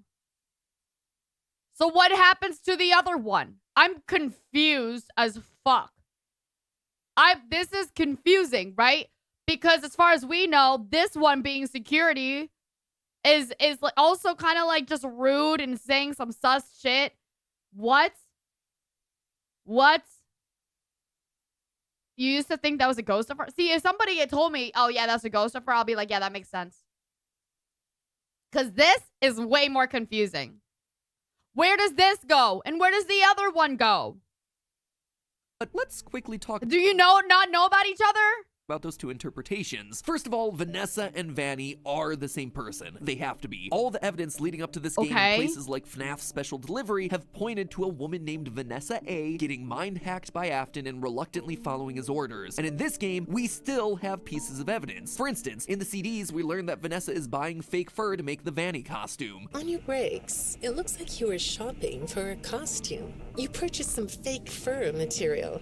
What are you gonna make? If she's not the one wearing it, why would she be making it? To me, the fire ending here is meant to be symbolic. We haven't beaten Princess Quest yet, so Vanessa's spirit is still trapped inside that burning building, but her body has died. She is one person. But okay. So symbolic. All right. I can take the symbolicness.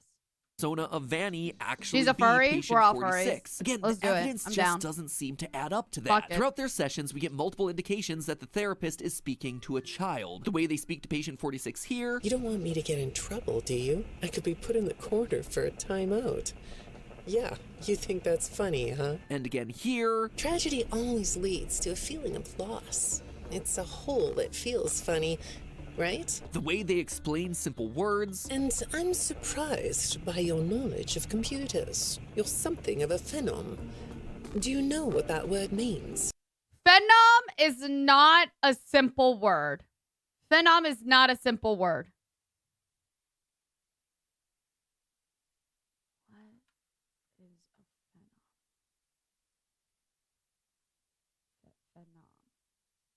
A person who is outstandingly talented or admired, especially an up-and-comer.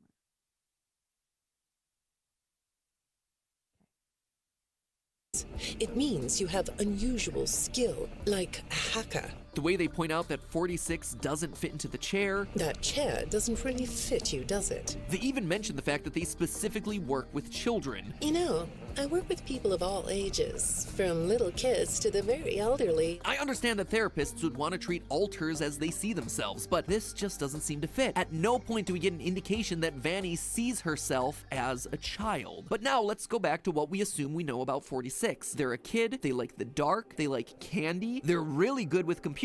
Okay, that's interesting. Why specifically must you put this bitch here? Right? We're still getting to that point. This is why this visual right here, these visuals that you're putting out, is why you basically got half canceled on Twitter for the crying child is Gregory visual. I'm just saying.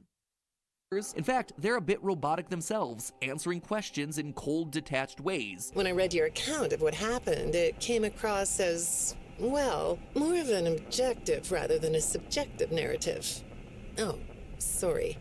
You don't know what that means, do you? Here again, we get another example of the therapist having to explain a relatively simple word. Now, look at our post-it room. It's a dark cave underground, outright labeled as "This is my home." On the central cardboard box is a drawing of candy. And a robot would be emotionally detached and would also be great at hacking. Heck, the therapist does tell patient 46 to write down their feelings. I suggested you write down exactly what made you so sad and scared. And if this room isn't an example of that, I don't know what is. Taking it one step further, if I'm right in saying that Gregory is indeed the robot that came into... It doesn't make sense to me, though, that Gregory would be able to find this therapist. I don't know where these therapy discs are coming from, right? I didn't play the game, but, like, in that case, you would definitely have record of him somewhere. Consciousness here. That's why he doesn't fit into the chair. He's a kid. That's also the reason Steel Wool couldn't let us hear 46's voice throughout these therapist tapes. It would give away the game. It would immediately take away the mystery of who 46 is, since we hear Gregory talk so much. But why would Gregory, a robot kid hiding out in the Pizzaplex, actively be seeking out therapy? He's not in a school of any kind, and he's not employed, so it wouldn't be mandated. What is going on here? Well, over the course of the 16 CDs, we listen as both patient 46 and Vanessa visit a total of 5 therapists, all of whom are implied to have been mangled to death by machinery. But the deaths here aren't arbitrary. If you track the tapes, each therapist ends up getting killed off immediately after they start asking Vanessa about encrypted messages that she's been receiving from a mysterious figure. Your performance reviews are good, but a routine check of your online history has revealed that you spent quite a bit of time with someone in an encrypted conversation. We have transcripts, and I've read them. Dead the next session. The messages you're getting seem very manipulative in nature. You know who I'm talking about. Why won't you open up about it? These files are full of details about your life. Again, dead the next session. When the encrypted messages get brought up to 46, same thing. When I saw some of your recent encrypted conversation logs, at first, I thought I was looking at more examples of you just talking with yourself. Then I realized it was different. When I studied... That doesn't seem like a Gregory thing, though. Like, at all. That isn't... Why would Gregory be getting this? It sounds like there is someone else responding to you. A third therapist bites the dust. The therapists cover all sorts of topics. Bad childhoods, work history. One therapist even confronts patient 46 with all the other dead therapists. Nothing. No response. It's only once the encrypted messages come up that they're... What happens once you inquire about the other dead therapist then? What's the answer? Because now I'm curious. Suddenly marked for death. We also know that it's 46 doing the killing here. The dead therapists are a complete surprise to Vanessa. Hi. Go ahead. Sit down. I don't know you. What happened to... Oh, we'll get to know each other in no time. But to 46, just business as usual. Why did you lie? Why don't we come back to this another day? You're shaking your head as though that's not going to happen. He's shaking his head because he knows that now she is also marked. We're still pretty confused about whoever the fuck that is. That's weird. For death. To me, all of this screams of 46 keeping tabs on Vanessa. He's going to therapy not for himself, but rather to follow don't know it's a he.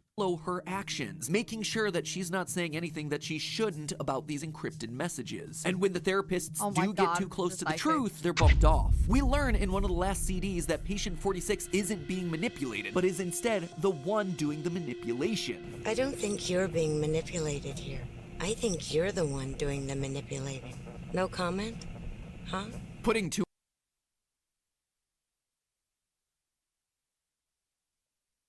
These therapy discs literally like change so much, and I don't even know what they're changing. It is so interesting.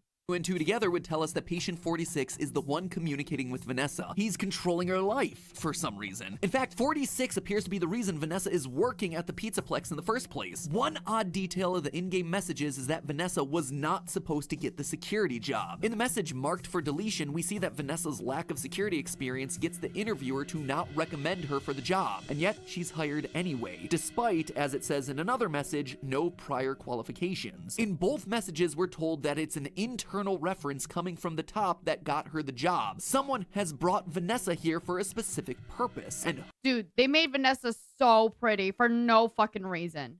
Who better than a hacker that's clearly established to be in the Pizzaplex's emails? Patient 46, Gregory. In short, it looks like Gregory is manipulating the situation, determined to get Vanessa to work at the Pizzaplex, following her to all her mandated therapy sessions, and ultimately killing off anyone that gets too close to the truth. I mean, after all, Gregory is not opposed to using a bit of violence to get what he wants. We have to get these. This is like, I don't know. I don't know this idea of Gregory. It just, I'm like, maybe I'm missing out on it because I'm not playing the game or something, but I don't know about Gregory being a manipulator. We can upgrade you. He's also not opposed to lying about it. Well, that bitch was like, you know, fucking trying to kill him. It was Chica's. Please be honest. How did you get it? When I was in the kitchen earlier, she fell into some sort of garbage smasher. Is she okay? Well, she's still functional. But why? Why is he going to all of this effort? Well, combine it with what we saw in the post-it room. There's a family reunion scene. Multiple post-its referring to family, the three siblings, their house. Remember what I said earlier? A robot has come into consciousness and is trying to reclaim what he lost, his family. He wants the family back together, and so he's doing everything in his power to make that happen. Using his hacking skills, he's managed to break into staff files, so he knows that there's something off about Vanessa. Maybe he even knows that his dad's consciousness is inside of her. He's also got his brother and Freddy and his dad in the basement. The family in this game is truly coming together again. I just, like, even recent evidence supporting this, it makes me feel weird that Gregory is going to these therapy sessions, right? The idea that Gregory is going to these therapy sessions, especially since everybody's like, no, I have no idea who the fuck this kid is. You know what I'm saying? Where do you take a shower, dude? If you've been, like, living here? Are there shower rooms in this fucking pizza place? Reclaiming what Crying Child once lost. And that's it. That's the whole theory done. There are definitely no holes or flaws to anything I just said. Don't look any deeper than everything I just told you. All right, fine. There might be a few itty-bitty holes to all of this explanation. Yeah, really? Nah, of course not. Namely, some of the info that we get from the last two CDs. If patient 46 is Gregory, then why is he glitching the system to make all the animatronics scarier? If he lured Vanessa to the Pizzaplex, then why would... Isn't Vanessa... Like, why would... I'm confused. Would he then be avoiding her throughout the game? Exactly. Why would he be surprised to see Afton in the basement if he's trying to bring the family all together? There's also the mystery of the whole parent story. 46 is said to have good parents. None of what you said in your file about your parents was true. The truth is, you had great parents. A great childhood.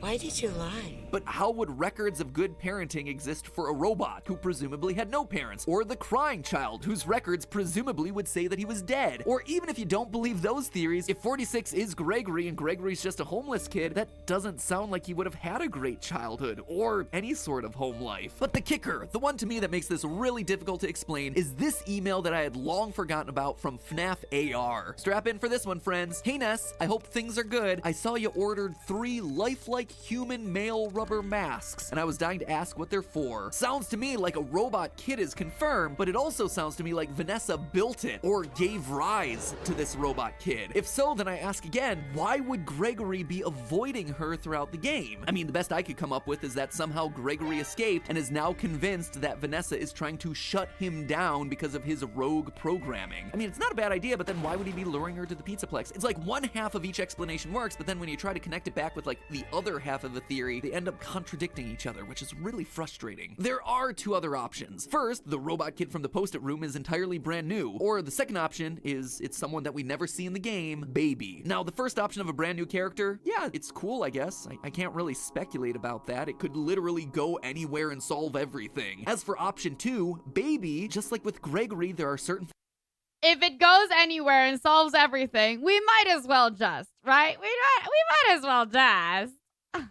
things that fit and other things that just don't. Baby, like Gregory, could want to put the family back together. Baby has always wanted to make Daddy proud, so she'd be quite happy to kill off therapists that got too close to the truth, just like we see with 46. And she would willingly spread the Afton virus to make the animatronics scary in order to bring Daddy back. If she's using illusion discs, or if she acts like she does in the books, then it's possible that she'd be able to take the form of a child. New character, and make the up a ultimate backstory. cop-out? I mean, what's an ultimate cop-out of 3 other fucking cop-outs here already? Come on, be real. It's nothing crazy. It's nothing new.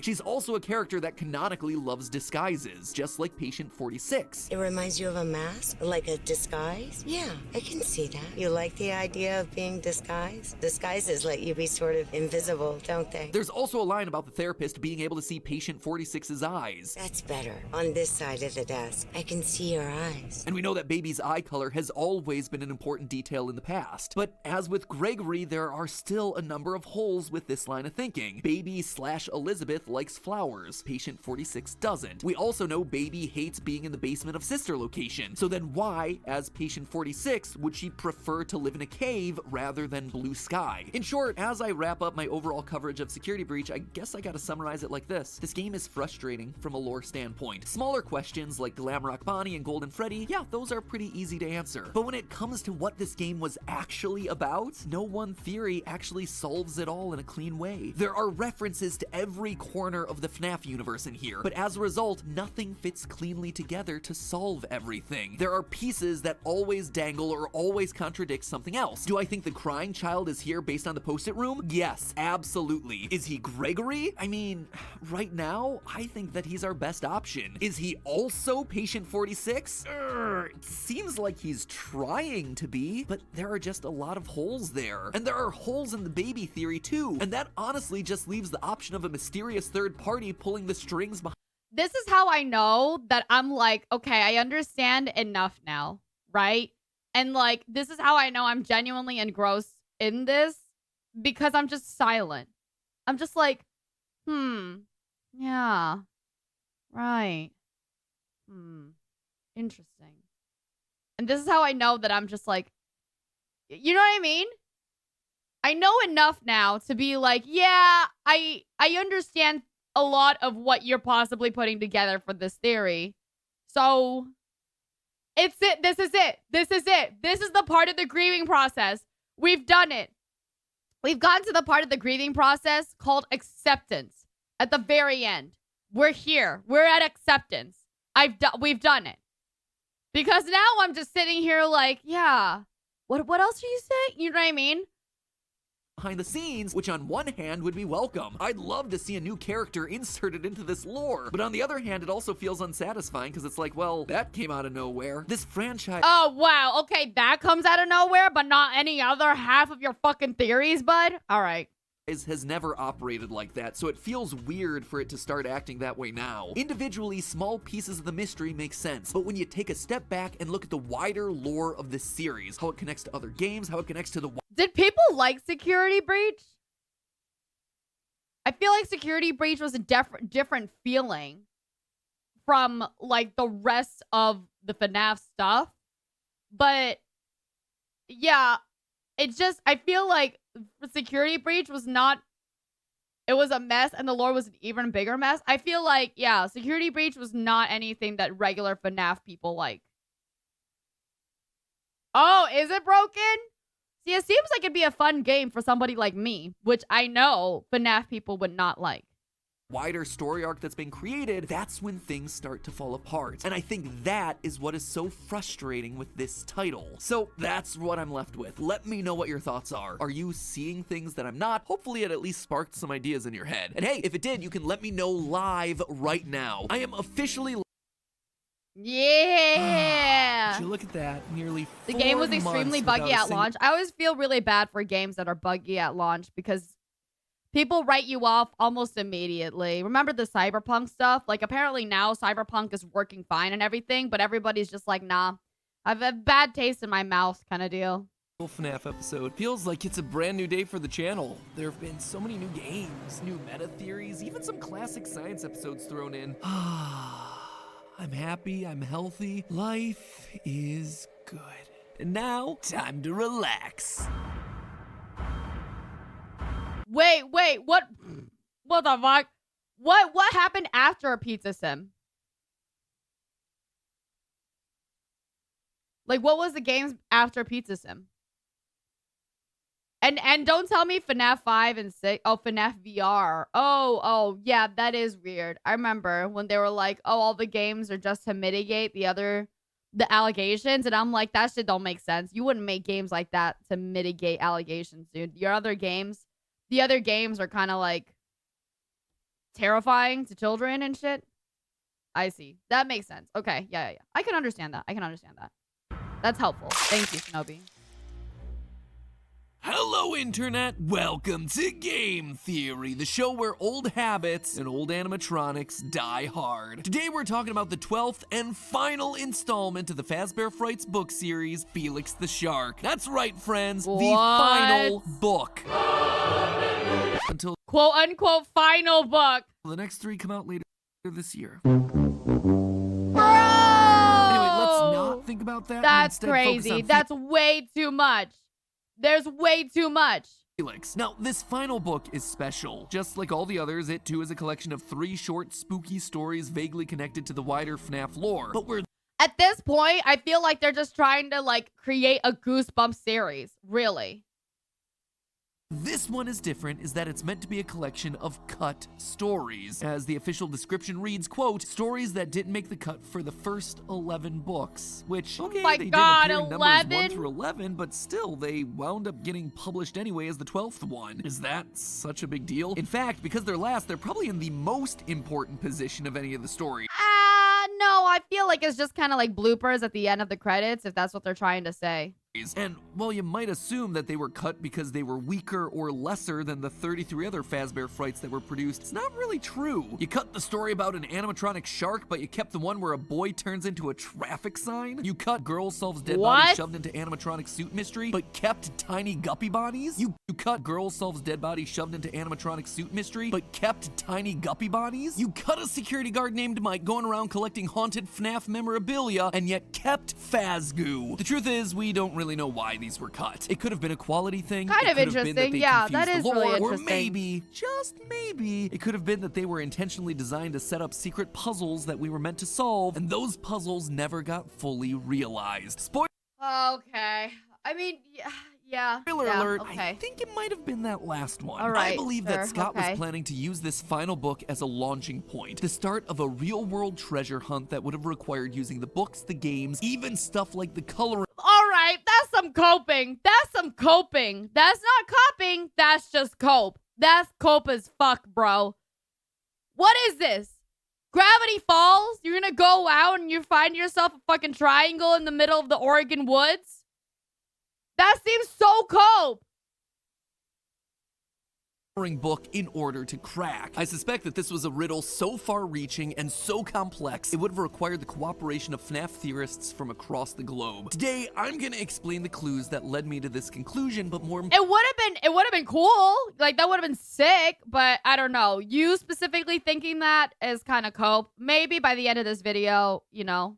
importantly, I'm gonna ask you for your help. You see, while I'm reasonably confident this thing was never finished, I'm not sure. I can't be sure unless you all double check. That is so for funny, me. Axel. A few years That's ago, I so asked funny. for all your help in solving the security logbook, and a day later, we discovered the name of Cassidy. Today, I'm gonna ask you for something similar. I'm gonna take you on a journey through some weird corners of FNAF lore and some loose threads that I see in this new book, and then I'm gonna ask you for the favor. I need you to help me either solve this thing once and for all, or debunk it. And who knows, maybe this is the push that we need to get the next major answer to the game's lore. But before you help me with the lore, I was wondering if you'd help me in another way. It's time for our newest collection of Theoryware merch. And as always, you checking out the items Hey, goes send a me long out way those to help swim fund shorts. everything that we're doing over here on the channel. Game Theory this collection in particular is bikini. going to be especially fun if you're a fan of analog horror, the X-Files, or Area 51, because it's all about conspiracy boards, sky watching, and secret undercover fact-finding missions. With neon green alien goo, this one is perfect for your room or your desk. Give me the Awesome. It's bikini! also a completely, this is the T-Man sunglasses. These Wow. things are perfectly balanced. Green on the give them an air of sophistication. Historically, It gives me very, like, Venom vibes. I've struggled to love that right now. I don't know if I've ever felt This is a summer collection. Why is there a jacket? that good in a picture in my The jacket has thumb holes? life. And if it can make me feel that good posing in an awkward photo shoot, imagine how great you'll feel in a course complete with thumb holes. Also, I don't know. There's just something about... I want to know what the idea is behind putting thumb holes in your merchandise, right? Because, like, for me, I'm like, yeah, thumb holes are comfy sometimes, but, like, why do people want thumb holes? it wouldn't be a new Theoryware merch drop without a slew of new hoodies, t-shirts, and jackets. All of it with embroidered details to You're telling me there's no content, bros army? These items are quality that you can feel. Hold on. This isn't just your typical YouTuber spray-on design merch. Oh, okay. I was like, what? This sucks. There's no bikini. Give me the bikini. Unwrap the secret FNAF ARG. Let's start by breaking down the stories in Felix the Shark, shall we? Or as an outside, I don't know. Never mind. The final story, You're the Band, is probably the most obviously related to existing FNAF lore. In it, a small boy named Timmy becomes obsessed with everyone's favorite pizza murder franchise, Freddy Fazbear's. His mother finds him a strange Freddy mask on the internet and gives it to him for his birthday. Okay. After putting it on, Timmy starts to change. He doesn't like the things he used to, he becomes moody and aggressive, he even yells about protecting the others when Granddad walks towards him with a knife. Eventually, Timmy is led to an abandoned Freddy Fazbear's building by a shadowy figure. The whole thing gives off some very solid Midnight Motorist vibes. In order to rescue him, his mother teams up with a former Freddy's security guard named Mike. Turns out the Freddy mask was possessed by one of the children from the original Fazbear murders. When Timmy put on the mask, the spirit transferred into his body, which what? children Sorry. from the original Freddy guard named Mike. Turns out the Freddy mask was possessed by one of the children from the original Fazbear murders. When Okay. Timmy put on the mask, the spirit transferred into his body, which allowed it to control him. When Mike and Timmy's mom arrive at the restaurant, Timmy is on stage in Freddy's position, performing alongside Bonnie and Chica. After getting attacked by the puppet, Mike manages to get the Freddy mask back onto Timmy, which captures the spirit. He then puts the mask back onto the original Freddy head, getting the spirit back to where it belongs. Now, I gotta admit, I got really excited when I read the story. We've suspected for a while that FNAF 1 security guard Mike Schmidt was really Michael Afton going from location to location to undo the evils of his father, William. That's why we play as Mike through pretty much every installment of the series up through Ultimate Custom Night. It's why Mike's name Yeah, but one of the names is Jeremy, so... appears in Sister Location, why Fazbear Frights burns down in FNAF 3, and why the security guard in FNAF 2 is fired for tampering with animatronics and odor, just like Mike was in FNAF 1. Up until now, that theory's never been confirmed, but this story seems to be strong evidence for exactly that idea. A security guard named Mike going around collecting the old artifacts from Freddy locations in order to help free the spirits of those trapped within. So that was already pretty cool. I'm not convinced that's freeing the spirits, but you do collect them, yeah. And Fritz, yeah, and Fritz. And totally made reading this book worthwhile. Anytime we can get more evidence to support a theory within the franchise, absolutely worth it. But well, I wonder if he has like an entire desktop / monitor filled with just different little like folders, and in each folder, the folders are actually named after the theories, right? And in them, they're like this, for real. The band was explicitly lore heavy. The other two stories were equally fascinating, but for different reasons. There were details that felt odd or out of place, and comments from characters that seemed oddly specific in a way that just triggered my lore hunting senses. In the title story, Felix the Shark, at this point, right, in this, I don't know, it would be funny. At this point, how far we are in FNAF, what if they're just messing around? What if they just tossing some random ass shit in there? I couldn't imagine that they wouldn't do that, right? Because think about it. Would you? If you had a successful ARG lore story game, everything, would you? And everybody is like hanging on to your every second of a word. Wouldn't you consider just putting some random shit in there? We follow a young man named Dirk who's reminiscing with his friends about their shared experiences with Freddy Fazbear's. However, Dirk's memory is slightly different to everyone else's. He's convinced that there was an extra animatronic, a shark named Felix. When his friends make fun of him, Dirk sets off on a cross-country quest to prove that he's not crazy. It takes him 6 restaurants, but Dirk eventually does learn the truth. It turns out Felix was made by the owner of one very specific Freddy Fazbear's after his son tragically drowned. Why would that lead him to a shark animatronic? Because it was a shark that actually pushed the body back to shore. Couldn't make this stuff up if I tried. Eventually, Dirk does manage to locate Felix. The whole FNAF pizzeria is hidden inside an abandoned water park. But the weird part isn't the where, but rather the how of finding Felix. You see, Dirk is only able to find the pizzeria using a series of clues that are found in a random novel written by the creator's daughter. In-universe, Felix's creator also had a daughter who grew up to become a popular author. And in one of her books, The Dogged Dogmatist, she hides a series of clues in plain sight within the book's dialogue. These clues ultimately prove meaningless to the characters in the book because they weren't meant for the characters. They were instead meant for the readers to give them information they needed to find Felix. It is very weird. Anyway, is it weird? Is it like you're reading a book trying to give you slight lore bits here and there to find out other parts of your theory or non-theories, and you're questioning that one of the stories is about someone who writes books to give clues on how to find out more about this guy's Felix the Shark theory or non-theory.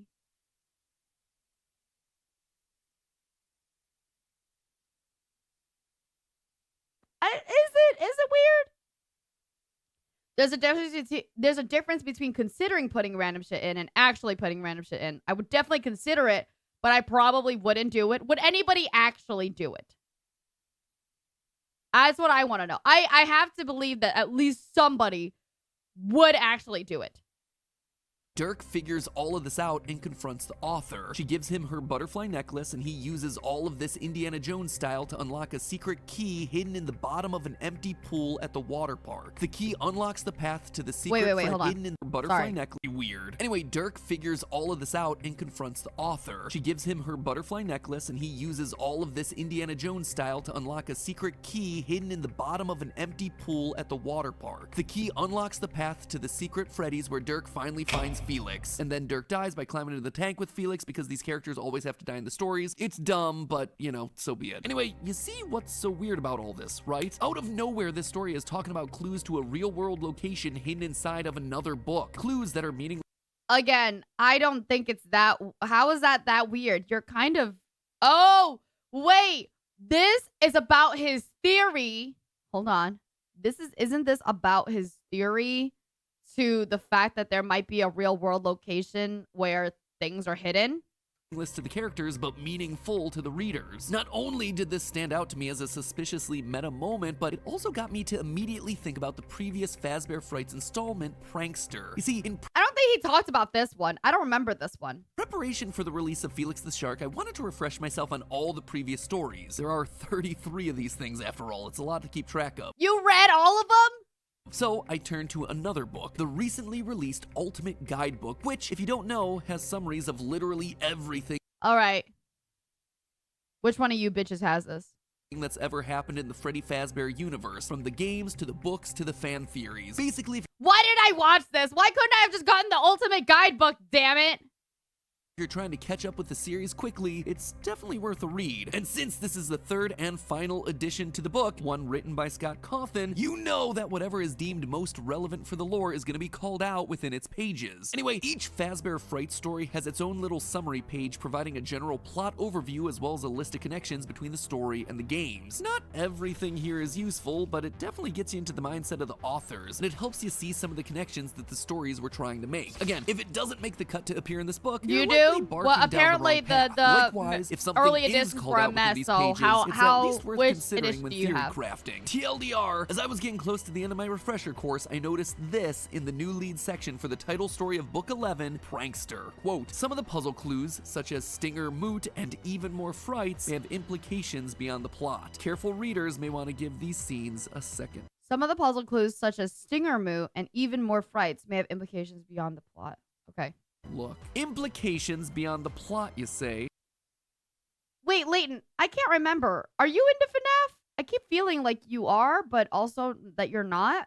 Just like with Felix the Shark, it appears that the Ultimate Guide is also pointing us to meta clues within a different book. Clues that are meant for us, the readers, rather than for the characters in the story. So, I went back to Prankster. Wait, in hold this on. Story, us, the readers, also pointing us to plot, you say? Just like with Felix the Shark, it appears that the Ultimate Guide is also pointing us to meta clues within a different book. Clues that are meant But why specifically for us, the Prankster? readers, rather than for the characters in the story. So, I went back to Prankster. In this story, the main character Jeremiah is trying to save his friends from a mysterious glitchy voice that's freed itself from a FNAF VR game that's being worked on at the company. Sounds pretty darn familiar. Along the way, he's presented with a series of riddles. Stinger Moot, which is an anagram of testing room. Give me one and I'll make more, each one like the one before. What am I? Your next clue contains even more frights. To get there, you just need to follow the lights. I see you're moving closer to your goal, follow the lights to make things right, and for the key to find where your friends hide, roll up your sleeves and reach inside. Now, I've gone back and forth over these clues multiple times, but it felt like a lot of them were just pointing back to stuff that we'd already discussed in previous theories. The give me one and I'll make more felt like a reference to the Glitch Trap cult, using FNAF VR's tapes to infect more playtesters. The following the lights clues maybe could be a reference to Princess Quest, where we have to light the lanterns to reveal the truth and eventually set Vanessa free, but none of this was new information. We've talked about all of this stuff in depth. Security Breach seemed to confirm some of this stuff, and to be honest, the connections I could make were speculative at best. I tried rearranging the letters into anagrams, didn't really get anything interesting. I even considered that maybe the Stinger Moot and Even More Frights clues were literal. The stingers of the Fazbear Frights books were the epilogues about the Stitch Wraiths, so maybe if the stinger is moot, then the Stitch Wraith stuff is ultimately meaningless. Even More Frights might refer to the next set of books, Tales of the Pizzaplex. I mean, sure, that's a valid it's the explanation, okay. but it was That's why he said final. It's final of the Fazbear Frights ones.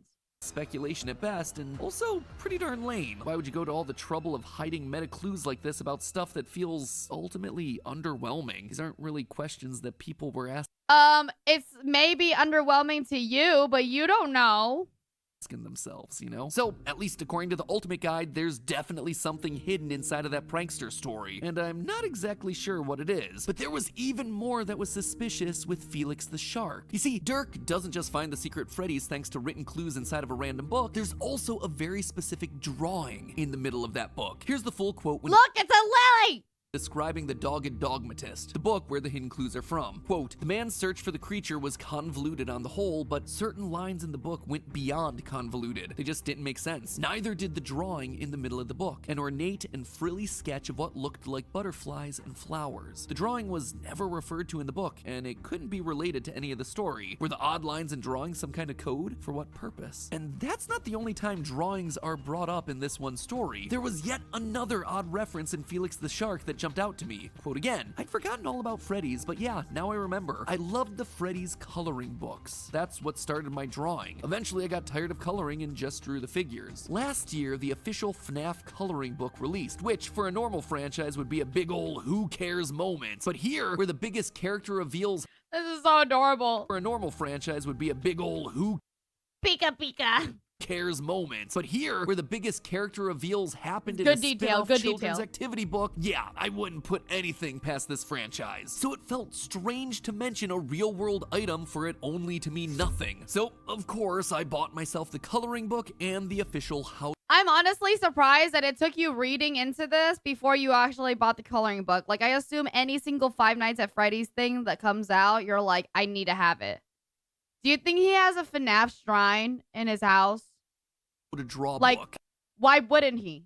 I went through the pages over and over and over again, but the only thing I was drawing And was a the draw blank. book. Seriously though, I couldn't find anything. Loads of cool pieces of artwork, like this twisted chica that's only ever mentioned by name, but nothing major. I checked with black lights, I heated up a page or two to see if it would reveal some invisible ink. Nothing. Or at least nothing that I could find. And then it hit me. What if this wasn't about solving a mystery within the story, but instead something bigger, something more real? The clues in Dirk's book didn't make any sense until you were in the right place at the right time. This could all be hinting at an ARG, where just like Dirk, if you find the location, suddenly the clues that people had been theorizing about for months start to fall into place. Wait.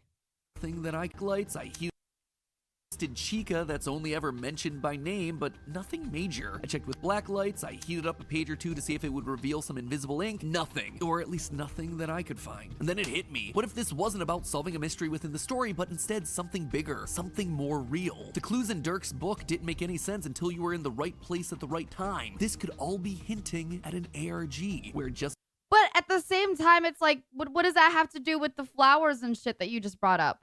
like Dirk, if you find the location, suddenly the clues that people had been theorizing about for months start to fall into place. Which leads us to the final story of Felix the Shark, The Scoop. In this story, a young girl named Mandy is an online FNAF theorist. No joke, she even signs off one of her posts by saying, and I quote, I can't share all my secret facts yet until I solve this game theory. Anyway, Mandy digs through the code of FNAF 3, literally FNAF 3 the game. It is mentioned explicitly, only to discover a hidden picture of a building. She tracks it down and she learns about a real-life missing children's incident. After a few nightmares where the spirit of the dead child appears, she ends up going to the location only to find an old— Wait, this is a story?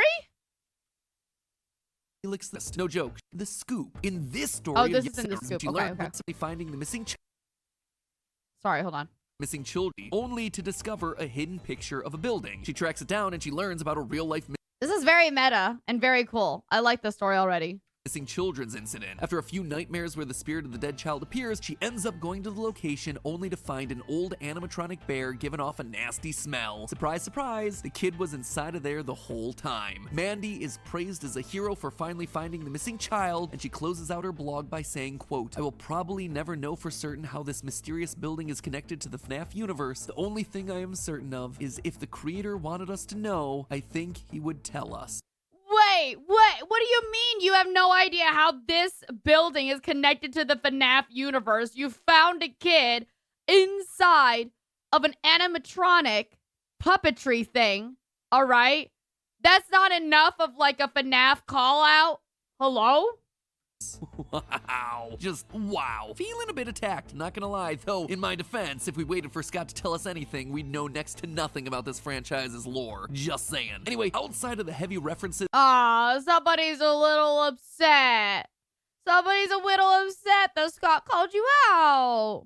in this story to theorists and the real-world game of FNAF 3, the weirdest thing about this one is that it contains a lot of specific details as to where the events of the story take place. 33 Fazbear Frights in, and no other story in the franchise features this level of detail. The cities, the street names, file names, locations of buildings, details that are seemingly inconsequential to Winter the greater Shadow story, 34 is now boarding. Welcome to Lilybelle Air. Hope you have a safe and enjoyable flight. When Mandy finds this mysterious image in the game files, she traces it back to Utah. Yes, the actual US state. This fact is further solidified when Mandy's mom takes her on a business trip to Cedar City, a real city in Utah, to complete the investigation. Now this is where the trail starts to go cold, because what Mandy's looking for is an old cinema on Willowfield Road in Peace Valley, which after a lot of Google searches I can tell you just doesn't exist, at least not in Utah. However, in the story we do learn that Peace Valley is only 15 minutes on highway from Cedar City, so I looked up where you can drive to in 15 minutes from the center of Cedar City, and it turns out there's a very small town just to the south called Canaraville. So I hopped onto Google Street View to check out other details that the book mentioned, like the old cinema, which used to be a pizzeria, as well as having a post office on the corner. Unfortunately, neither of these things seem to exist in Canaraville. They do have a post office, and it's near a corner, but it's more like the middle of the street. And so shy of me It's near a corner, but it's not really at the corner. buying a plane ticket to go to the middle of nowhere Utah myself, my options were Holy shit, MatPat Air? once again drying up. So, okay, but what about the actual game? The game Mandy is playing is specifically called out to be FNAF 3. I wondered if like Scott had maybe the accident. retroactively put a file into the game that maybe everyone's missed. So I went over to Steam and looked at the update logs, but the game hasn't been updated since April of 2015. And I very much doubt that Scott's been playing a 7-year-long con, especially since Into the Pit, the first Fazbear Frights book, didn't hit store shelves until December of 2019. But Mandy wasn't just playing FNAF 3, it's explicitly mentioned that she's playing the FNAF 3 mobile port. So I took a look at those update logs. Same situation. The game hasn't been updated since February of 2020. Now, we don't know when this story got cut in the 2 years of Fazbear Frights run, so it could have been in existence then, but I'll be honest, I do not have the elite hacker skills to. Well, you have to remember this ended up being something that, because you said it yourself, Matt, that this ended up something that got cut, but it doesn't mean that it doesn't like help. You know, they're cut. They're cut. So maybe whatever is supposed to be there or not supposed to be there just isn't there anymore. Okay, buddy? Bust open a mobile game to look for the files. And so, just like that, I was out of options, out of clues, out of ideas. Gotta be honest, I feel kind of defeated on this one. Weeks of looking through these books trying to find something that just wasn't clicking. ISO Caesar is now boarding. Welcome to Lilybelle Air. Hope you have a safe and enjoyable flight. Gravity Falls ARG vibes. For those of you who don't know, one of my favorite TV shows of all time, Gravity Falls. Of course, it's one of your favorite TV shows of all time, but I'll give it to you for this one because Gravity Falls is fire. I love it. Did this massive globe-spanning ARG back in 2016. Yeah. It was a series that was all about hidden mysteries, ciphers, secret codes, complete with a book, much like the survival logbook that you could buy that contained puzzles and secrets for the fan community to solve. I have it. And this ARG, launched after the conclusion of the show, tasked fans of the series from all corners of the map to work together in a quest that would eventually lead them to a statue of the show's villain, Bill Cipher, hidden out in the middle of the woods. Maybe FNAF was seeding out clues for something similar. But obviously not enough. So, Or maybe there were plans to do a similar sort of treasure hunt, but the plans got scrapped along the way. Right. I can't be sure, but there were just too many weird details here that didn't seem to be mere coincidences. Regardless, I'd been bested, but that didn't mean I was done. The last time I felt like this was when the survival logbook released, but instead of giving up, I threw the clues that I'd noticed out to you guys, the theorist community, to help me solve it, and he came through. We found Cassidy's name, a name that has since been confirmed by Scott himself. So here I am again at the end of my tether, asking you for help once more. It seems like something's here, but if it is, I can't figure it out on my own. But you have to say it also. It's like you said it yourself. Maybe it got scrapped. If it got scrapped, then what else are you trying to figure out? Maybe you're a theorist from Utah and you know the locations I'm talking about. Maybe you do know how to break open the files of a mobile game. Maybe you're as obsessed with this franchise as I am and you too have the coloring book and you notice something on those pages that I don't. We haven't let FNAF beat us yet and we're sure as heck not gonna let it happen today. Yes. Well, I mean, I guess never mind. You kind of have. You kind of have. If you think you've gotten yourself some answers, or maybe just another lead, head on over to the Game Theorist subreddit to post your findings. I'm gonna be keeping a very close eye on this one, cause like you, I wanna see this franchise solved. Link is down in the description below to check out the Game Theorist subreddit. And speaking of what's below the video, one final reminder about the new Theoryware, which is available now. It's one of the biggest launches that we've done in Let me use the bathroom real quick, and I will be right back. Everybody get up and use the bathroom, or just stand and stretch and get some water or eat something.